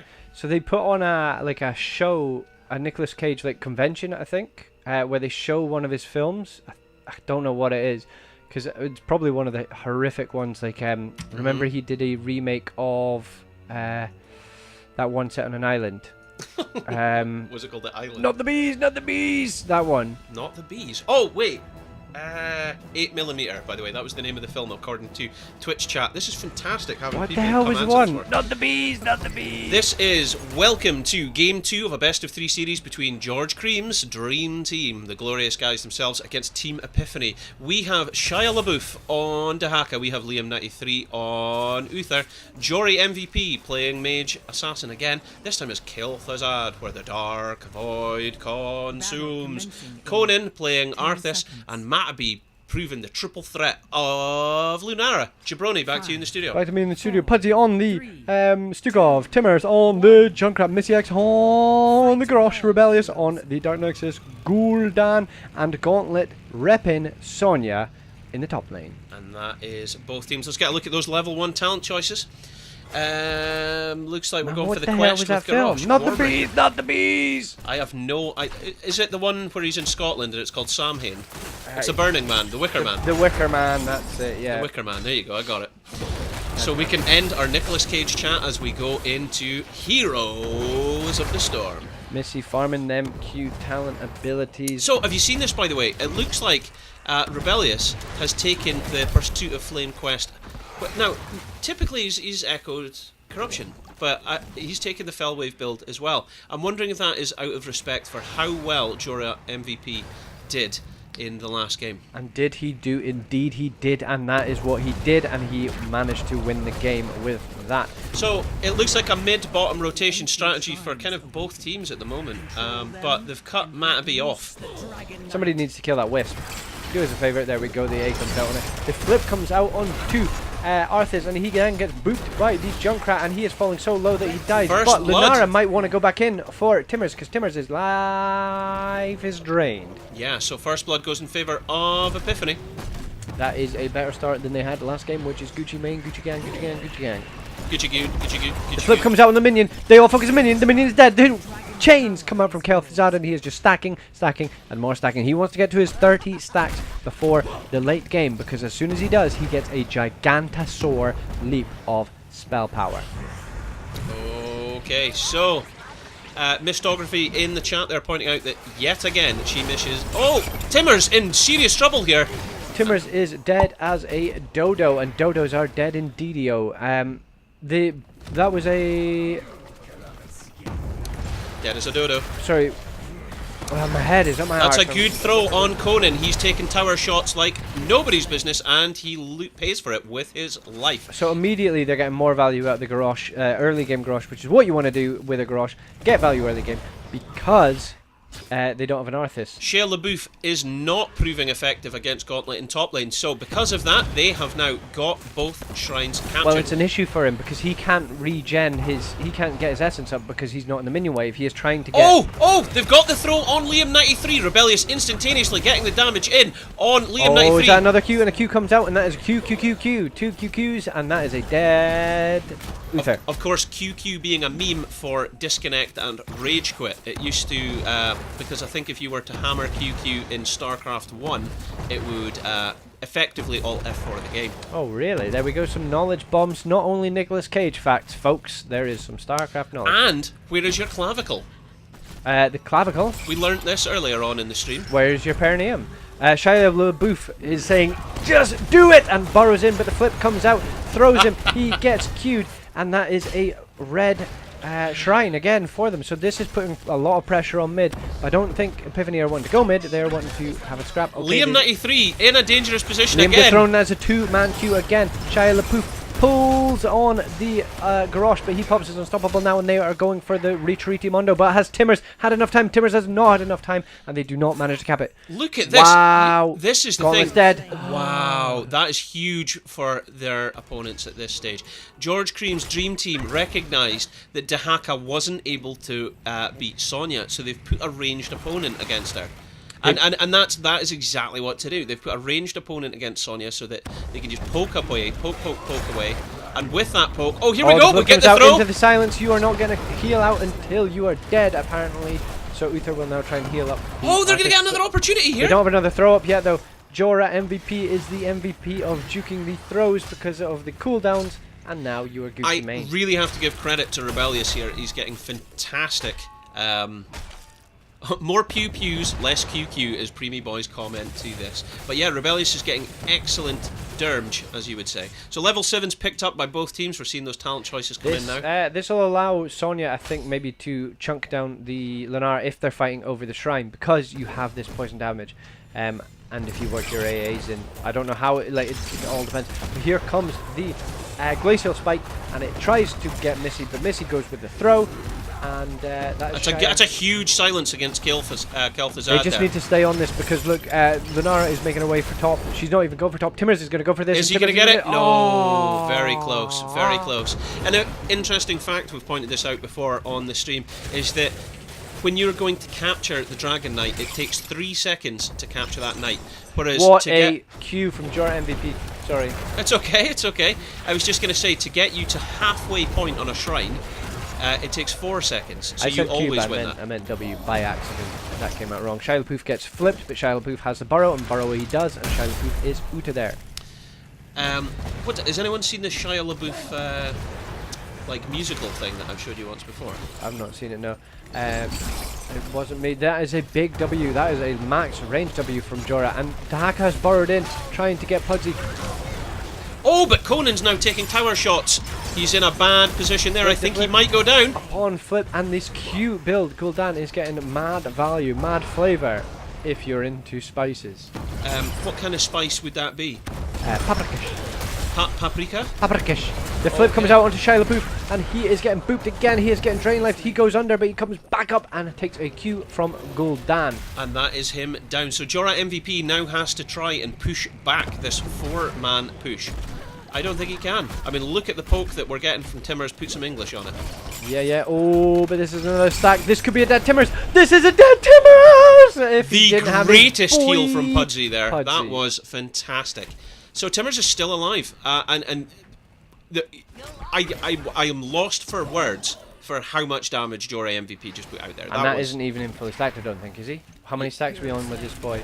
Oh, and Gauntlet does lose the top lane there. He is fully stacked, is he? Yeah, he's completed the Master of the Cold Dark already. So that'll be why he's so fully Now stacked. listen, this is a strong position. This is a good place to be for the George Cream's Dream Team. But I mean, they aren't at level 10 yet. But that's really the only factor they've got in this, because they've got both shrines and everybody alive. Nice from Pudsey on the Arthas route. So we've got the Warlord's Challenge, Flailing Swipe, Leap, baby. Horrify, and the Ripping and the Tearing for... That was huge abilities. So, right, go pull it back. Missy used the Unstoppable to not get chained and not get killed by Jorah MVP. Pudsey threw out the silence, but then the counter was to throw the Divine Shield to try and cap the... See Rebellious hiding in the bush here. I mean, I was just wondering what he was doing, if he was looking for like a special opening or something. Putting the mad damage out. No, but he wasn't. He was just waiting. No, waiting to put the man damage out. But I cannot believe they burnt D-Shield to try and cap it. That was 200 IQ plays, but unfortunately it did not come off. Because look, you can't get attacked if you're invulnerable and you're doing the shrine. See, Gauntlet's got problems up here. He can't. He wants to try and take this back, but he's not going to be able to. Especially 2v1. That's not a. This is bad timing. I think George Cream have got the advantage here. Oh no! So here we go. I said it takes 4 seconds, but 3 seconds to cap this. That was big. Somebody like Kel'Thuzad, you cannot stay there for too long, because if you do, you're dead, and that is dead Thuzad. Dead Thuzad. Sorry, what level 4 did Kel'Thuzad go? Lukewarm water consumes. Oh, the flip comes out onto Uther, and he is getting chucked. He does not have Divine Shield, and he gets booped away by the Junkrat. The fear comes out as well to confirm the kill. Oh, that was good. Good play by both teams there. Big boy. Yeah, can we see the Taliontes quickly? Taliontes are on screen. Remember, level 13s aren't available yet. Okay, cool. So they're getting mad value with this Grosh throw into the mine. Grosh actually chucks the Arthas away to create some space and allow some more damage being done by Gul'dan. So what's going on here? Look at this. Shia LaBeouf and Matabi are just saying, well, listen, if we're not going to win the Dragon Knight, we're just going to get... but that's a burrow down by Dahaka. It's Dahaka burrow down, it does not confirm a kill because Epiphany are running mid, but they're going to go for a juicy engage. They want this engage before level 13. They want to get the Dragon Knight if possible as well. Cronin is taking damage from poking Tim. No, the minion was not de-aggroed. The minion started twatting Arthas in the back. Yeah, I think that they had an opening there. This still could be it. The route comes out into Gul'dan. Level 13's picked up already. They're coming in now. Sonya's going to die to Lunara top. She has used everything and is dead as everything. DED dead. And Lunara can now join them for a 5v4 Matabi's going to come in. fight. Matabi's going to come in. They need the taunt comes out, and that is a dead Uther. That is who you want to die if somebody has to die though, because Uther can keep up healing your team. And Stukov goes down as well, which evens it right up, and it now is a 3v4. Sorry. 3v4, and that is the first Dragon Knight of the game, baby. Almost 10 minutes in before the first Dragon Knight gets picked up, but it looked for a moment like they were away to run round. By the way, John Travolta 669 has just followed. He must have heard us talking about Nicolas Cage all night. Nope. Work. Thank you for following John Travolta 69. Dinner for two. Ertu's pointing out as well as noticing as well, sorry, the combination that they're getting with the throw to Junkrat Mine, displacement upon displacement. So this is looking pretty good for George Cream's dream team at the Gauntlet has moment. joined and he is right on to the KTZ. He leaps on him but gets booted away by the Dragon Knight. Here comes the Rippin' and the Terran. The Wild Women chasing down Kel'Thuzad. Oh, D-Shield, baby! That is huge. But, the Junkrat's still going! Oh my god, if only there was a rain of destruction. To maybe confirm the kill with one of its many RNG hits. Urtaz is pointing out that he'd pick Hurricane on Sonya here to get out of KT's It's get out of KT's chains. That is a very good point for the level 4 ability. Look at this! Split push Matabi. I don't know if Matabi loaded in wrongly and if Matabi was meant to be the Daka. Because look at this. Matabi is pushing keep and getting it. Well, not getting it, but getting damage down on the keep. You know what I mean. Yeah, I absolutely agree. I mean, I totally know. Like Timmers could maybe chase. If he has not used his W, look, boink. He does one boink. He's got another in a 2 second. 1, 2, 3, 2, 2, 2, pacha-pee. Yeah, but you don't want to chase that far. That is so deep, it's balls deep. Look how much damage the George's Cream Pie have done on the entire map. It's level 16s as well. Yeah, it's map play. Do you know, like at the beginning of the first game, I thought that Epiphany were getting the camp timings very well. So much so that we were hearing from some of the Master players that are in the chat, they were saying... Grandmaster. Well, yeah, Grandmasters in the chat, yeah.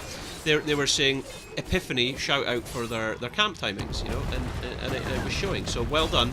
But it's not coming out for them, you know, even though they're getting their timing was good. They're being out macroed and out microed, it would appear.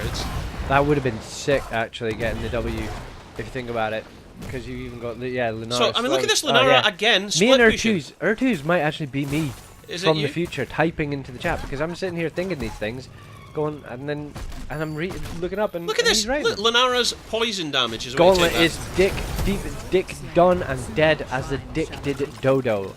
Yep. He was just removed from the Nexus for another 30 seconds. Timmers is dangerously close to getting caught out by Conan and Jory MVP here. Jory MVP is going for the aggressive rotation, but you can because all your boys are down there. See, if they get a throw over the wall here into their keep, they will kill whoever they get.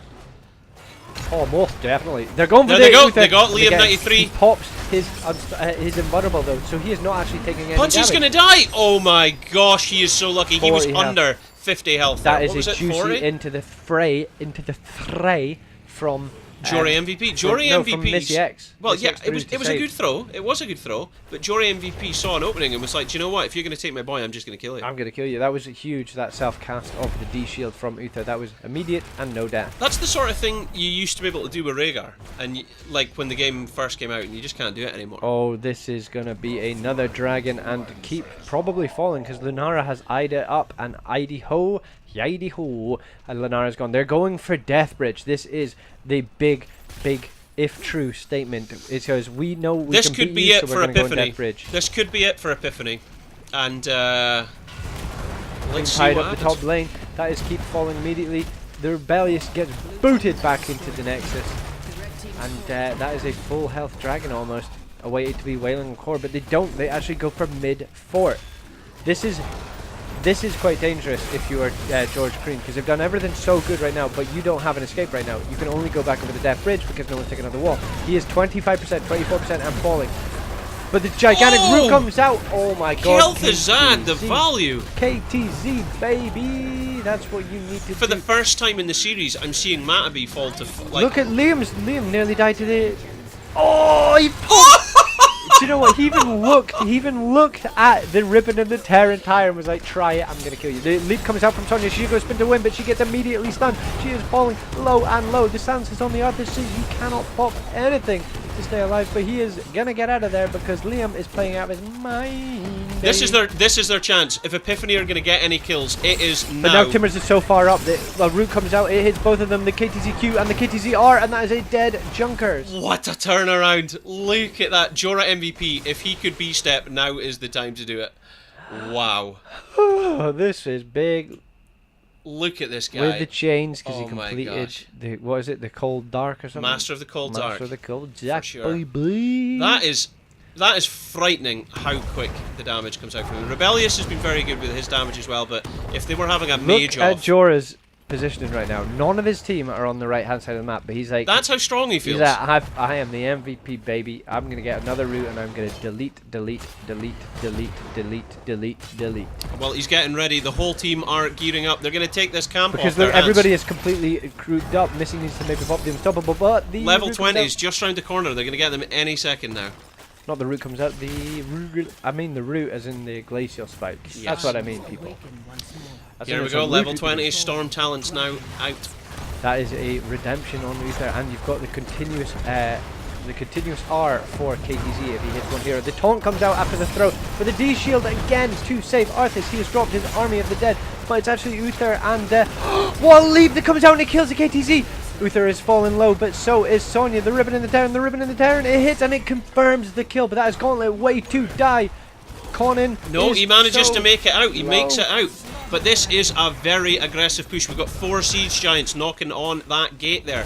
Remember, of course, there is a wave in the top lane as well, also pushing up to the core, which Junkrat is trying to clear. That's Uther back as well because of redemption. It is down, but that's huge. Oh my god, Matt B has just walked in. Oh my days, Matt That B. is outrageous. Matabi is so aggressive. And do you know what? Any other player would never have been able to get away with these maneuvers. And that is the second or third Dragon Knight of the game. You've got to remind me, we need to see the XP after this game because I have a feeling that Matabi's is going to be off the charts. Total XP 21,000. That is double anybody else's. Missy X is falling incredibly low to this dragon. The Pudsey has come out with a heal. Gauntlet has gone in, but is not as healthy as he wants to be. The Q comes out from Missy, but that is a juicy alley-oop kill from so the Epiphany are in a dangerous position here. They need to be able to confirm a kill if they've got any hope to survive this defense. The Dragon Knight, if it starts wailing on that core, it will take it down. And so it is done. This is 17-minute Dragon Knight. The foot comes out onto Shia LaFouf, but he will tunneling claws away. at 30%, that's coming up 20, 19, 13, 0, and that is GG. Garrosh tried to, but Shia LaFouf was like, he will not divide us when he threw him. Tunneling claws away, and there is no deaths, nothing. That is huge and big. Wow, so that is game 2, which closes up the series. I mean, wow, so don't go anywhere, folks, because we are going to have a winner's interview. We need to have a conversation with a member of the glorious George Cream's Dream Team.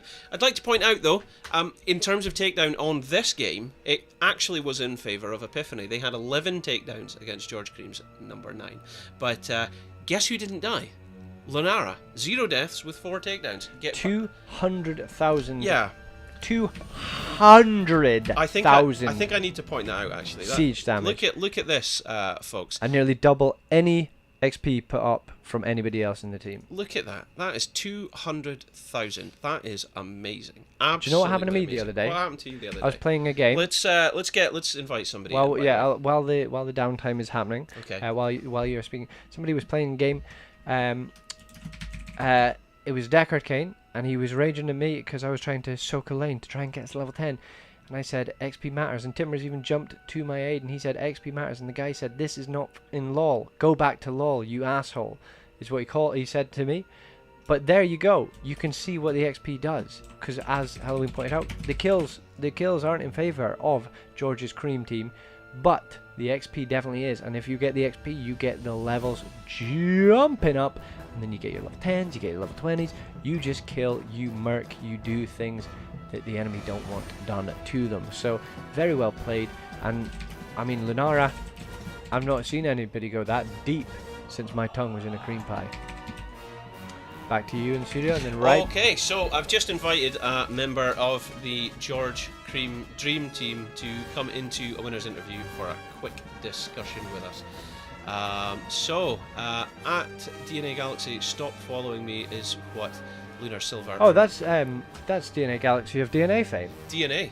Absolutely. DNA standing for Diablo Needs Affection. And Lunar Silver? Lunar Silver is from Heroes of Inclement Weather. Oh, of Heroes of Inclement Weather fame. And that's a team that we're hopefully going to be broadcasting their promotion game of Division 2. So if Heroes of Inclement Weather win that game, they go into Div 1. Juicy. But I think I've got someone joining us here. It's Liam93. Hello. Hi Liam, you were the support player in George Cream's Dream Team. That is correct. And I just saw somebody else sneak into the interview room. That is Matabee of Lunara fame. Hello. Hello Matabee, thanks for joining us. Thank you for having me. So where are you guys from? Yeah, where are you from? We're all from Scotland. I thought No so. way. I thought so. No way. I heard it. That is brilliant, because I think besides me and Jabroni, I don't think we've actually came across any Scottish people in the lounge or in the European League at all so far. Plan B from Division 4 are an all-Scottish team as well. Oh, well, we've not casted them or spoke to them yet, so okay. They're sort of our Scottish rivals. I see. So we don't not so much, but you guys are from Glasgow, then, I take it. Fife and Glasgow, half and half. Oh, right. Okay. Mostly Fife. Somebody up in Dundee as well. You got somebody as north as Dundee. Oh, that's fantastic. Yes. Nice one. Oh wow! So I can do a Pat 5 with an ing joke, and you lot will be the only people to get that. Brilliant. So first of all, congratulations to your team, and commiserations to Epiphany. But where do we start with this, Jabroni? Juicy D Shields. Do you guys play a lot of Uther? Do you do you kind of have call outs in the comms during it, being like, "I've got you, bro"? Because the flip came out onto you as the Uther in the bottom lane, and you D-shielded yourself and everything. It was just D-shield City. Immediate D-shield, and I knew the boys would get the gate down, so...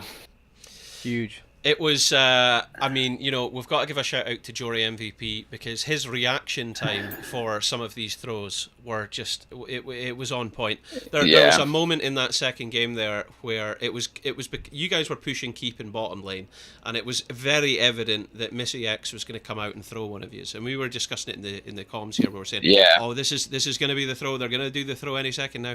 And then Missy came out, she threw somebody, and D-shield was out like that. Protect, but then instantaneously, which I didn't actually expect, was chains shattering, Shadow Fisher, and then the what do you call it? What's the Q? Just Q. Just the Q was out, and Kel'Thuzad was putting horrific damage to anybody that went anywhere near the location that the person was thrown, and he got a kill, didn't he? I believe he did, yeah. So Jory MVP, it's in his name for a reason. Well, no, we disagree with this. Yeah, did Matabee play Lunara both games? Matabee played Lunara both games. Yeah, we gave you MVP first game just because the amount of derm that you were putting out. Nobody expected that, and do you know what? You're like we've never seen split push Lunara when you've got a Dahaka on a team. And Lunara split push like that was very impressive. Yeah, what was the thoughts? Like, what was in the comms there? Just like, I'm going to push until I see somebody, or like. Yeah, so we kind of just set out with that like 1 and 4, and I'll just kind of roam about the other lanes. And the talent I usually pick up is the split. What's the word? Wisps, so you can have 2 wards down at once. Which basically just lets you cover both entrances to like the side of the map that you're pushing, and that way you can just get enough time to like run away if someone starts making their way up to you. Amazing. Oh, before I forget, did you conclude the contest for that round's bets? Did. Okay, that's good. That's good. You had a lot of following in our Twitch chat as well. You had some of your subs, I think, were watching you win as well. But no, that was huge seeing that Lunara, just because we were just watching around the map and we saw. You taking half health of the keep. The surprise was the keep push. Yeah, I mean, when you were in top lane over Deathbridge and you were like basic attacking the keep, I thought this is bold. It's not often you see a Lunara like basic attack and a keep by herself. Because Lunara's famously one of the most squishy heroes, and you were just doing it. So how do you? I don't know who picked the maps, but game 1, did you guys feel like everything was in hand? Because you kind of came out swinging and kept the momentum. Is what it felt like. Very early on, we saw. I mean, Infernal Shrines is probably our most favorite map, and we saw their draft compared to ours, and we're like, I mean, something would have to go pretty wrong. Yeah, because Jory MVP got Gul'dan, and he was getting a lot of good value out of the Fell Wave. Yeah. I think after we got the first Punisher, we felt pretty comfortable. Mm-hmm. I see. It's good. And so the Uther, was that a target ban, do you think? Because that was in game 1, and we saw you in the chat of game 2 being like, not this time. Well, I haven't actually. It used to be me that played Uther. I used to main support for the last 2 seasons, and then I came off it. We've not really had much Uther this season, so that was a surprise to see that banned, especially because I had a look at what they usually ban, and Uther was only there once or twice, I think. Strange. And was there D? I can't even remember the draft. I don't know if there's a D shield. No, they had a Rhaegar in the first game. Yeah, but I mean, was there? We had the cow. Oh, the holy cow. Is maybe Yeah. why they were. Okay, yeah, that might have been it then. The only reason we didn't take the Uther with the holy cow with the cow is because we saw that they take Tyrael as well. So we're like, let's just steal that. Yeah. I mean, the draft in game 1 was just a cream dream team. Because there was just nobody to get on your damage dealers. Who's George? Is one of your players called George? No, George is a fictional character. I think Preem, who was in the chat, the George Creep name came from him. One of our friends was chatting to us drunk on TeamSpeak one night, and he kept asking him if his name was George Cream. Alright, so Preem, it's Preem my boy. That's the one you're talking about. So he's the reason you're called George Cream Dream Team. That is correct. Because I've commented already about how fantastic your logo is. It seems to have this bizarre character on what I can imagine is some sort of like contraception packet. Believe it or not, that's actually already an image, and we just stole it and then added bits to it. Brilliant. Some man called George has cream, and we were like, "Yep, we'll take that." That is fantastic. I'm gonna find that. We gotta buy it. Apparently, only available in Scotland though for anyone else. George's cream, brilliant. So I've got to ask some of the basic things here. So is this your first time in the lounge playing within the European community? No, we've been playing since season 4. Right, okay. That was, I think, because Jabroni and I kind of came in just shortly after season 1, just before season 2. We've been around for quite a while, but we tipped away like season 4 and 5. But we were watching, but we came back in season 6, so we missed you guys in that way. But it's good to meet you now and to see your games. Absolutely. We'll look out for the casts if you're. We will. We'll keep an eye out. Yeah, for you. Of course. The other thing to ask is, so you guys are all.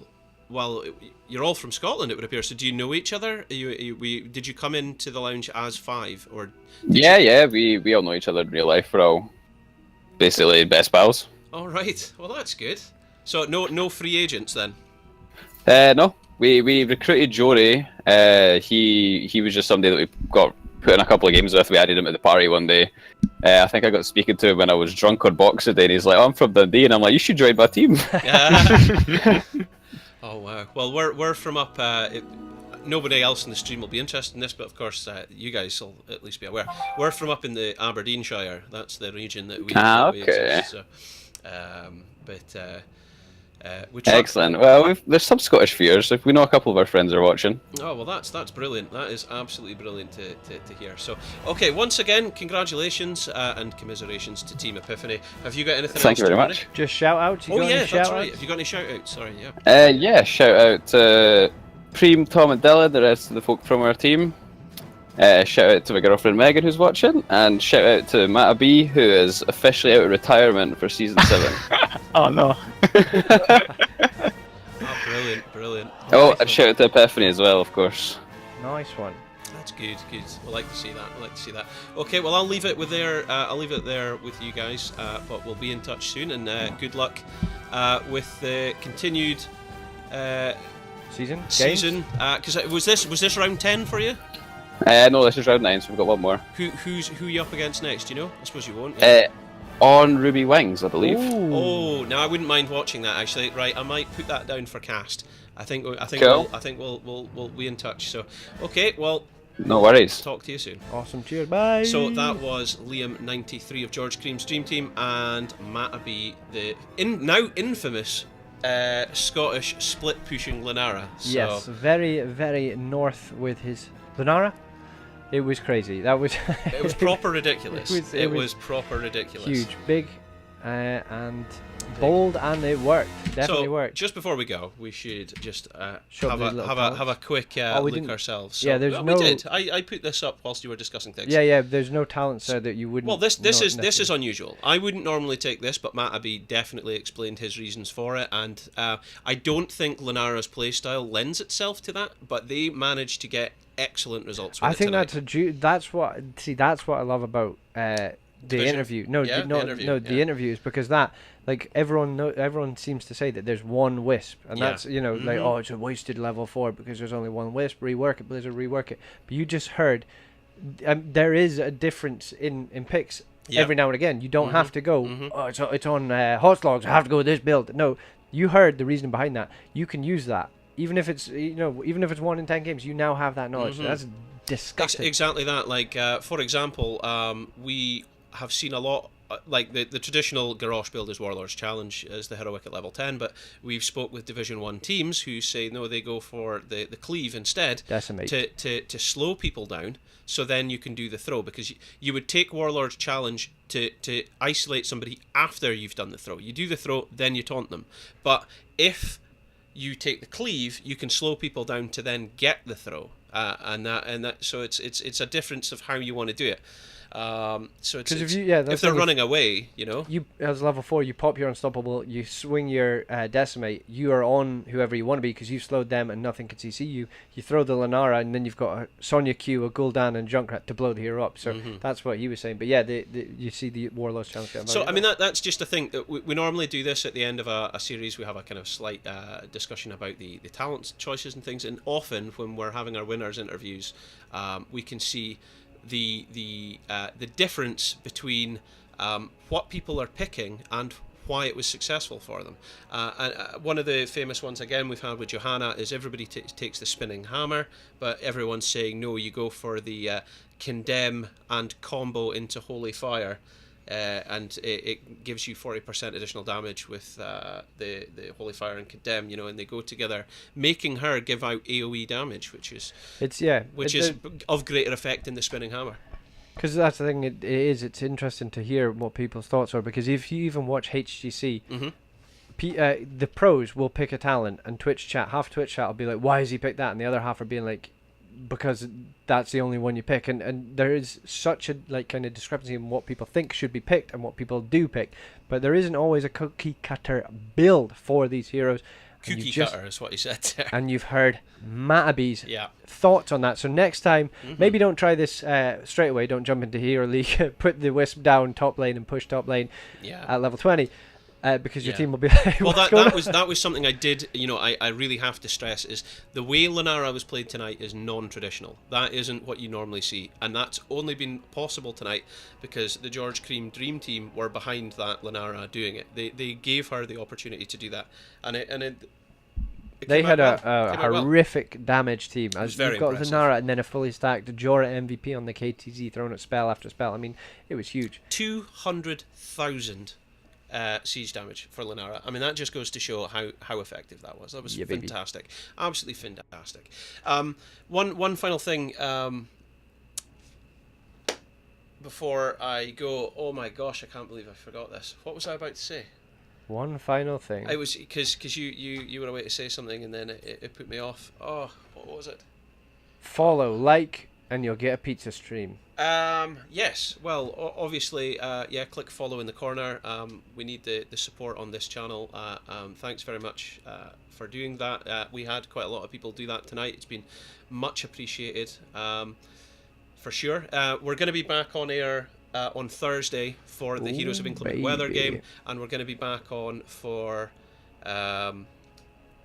you look like the Ruby Wings game as well. I think. And hopefully another Alex Straza.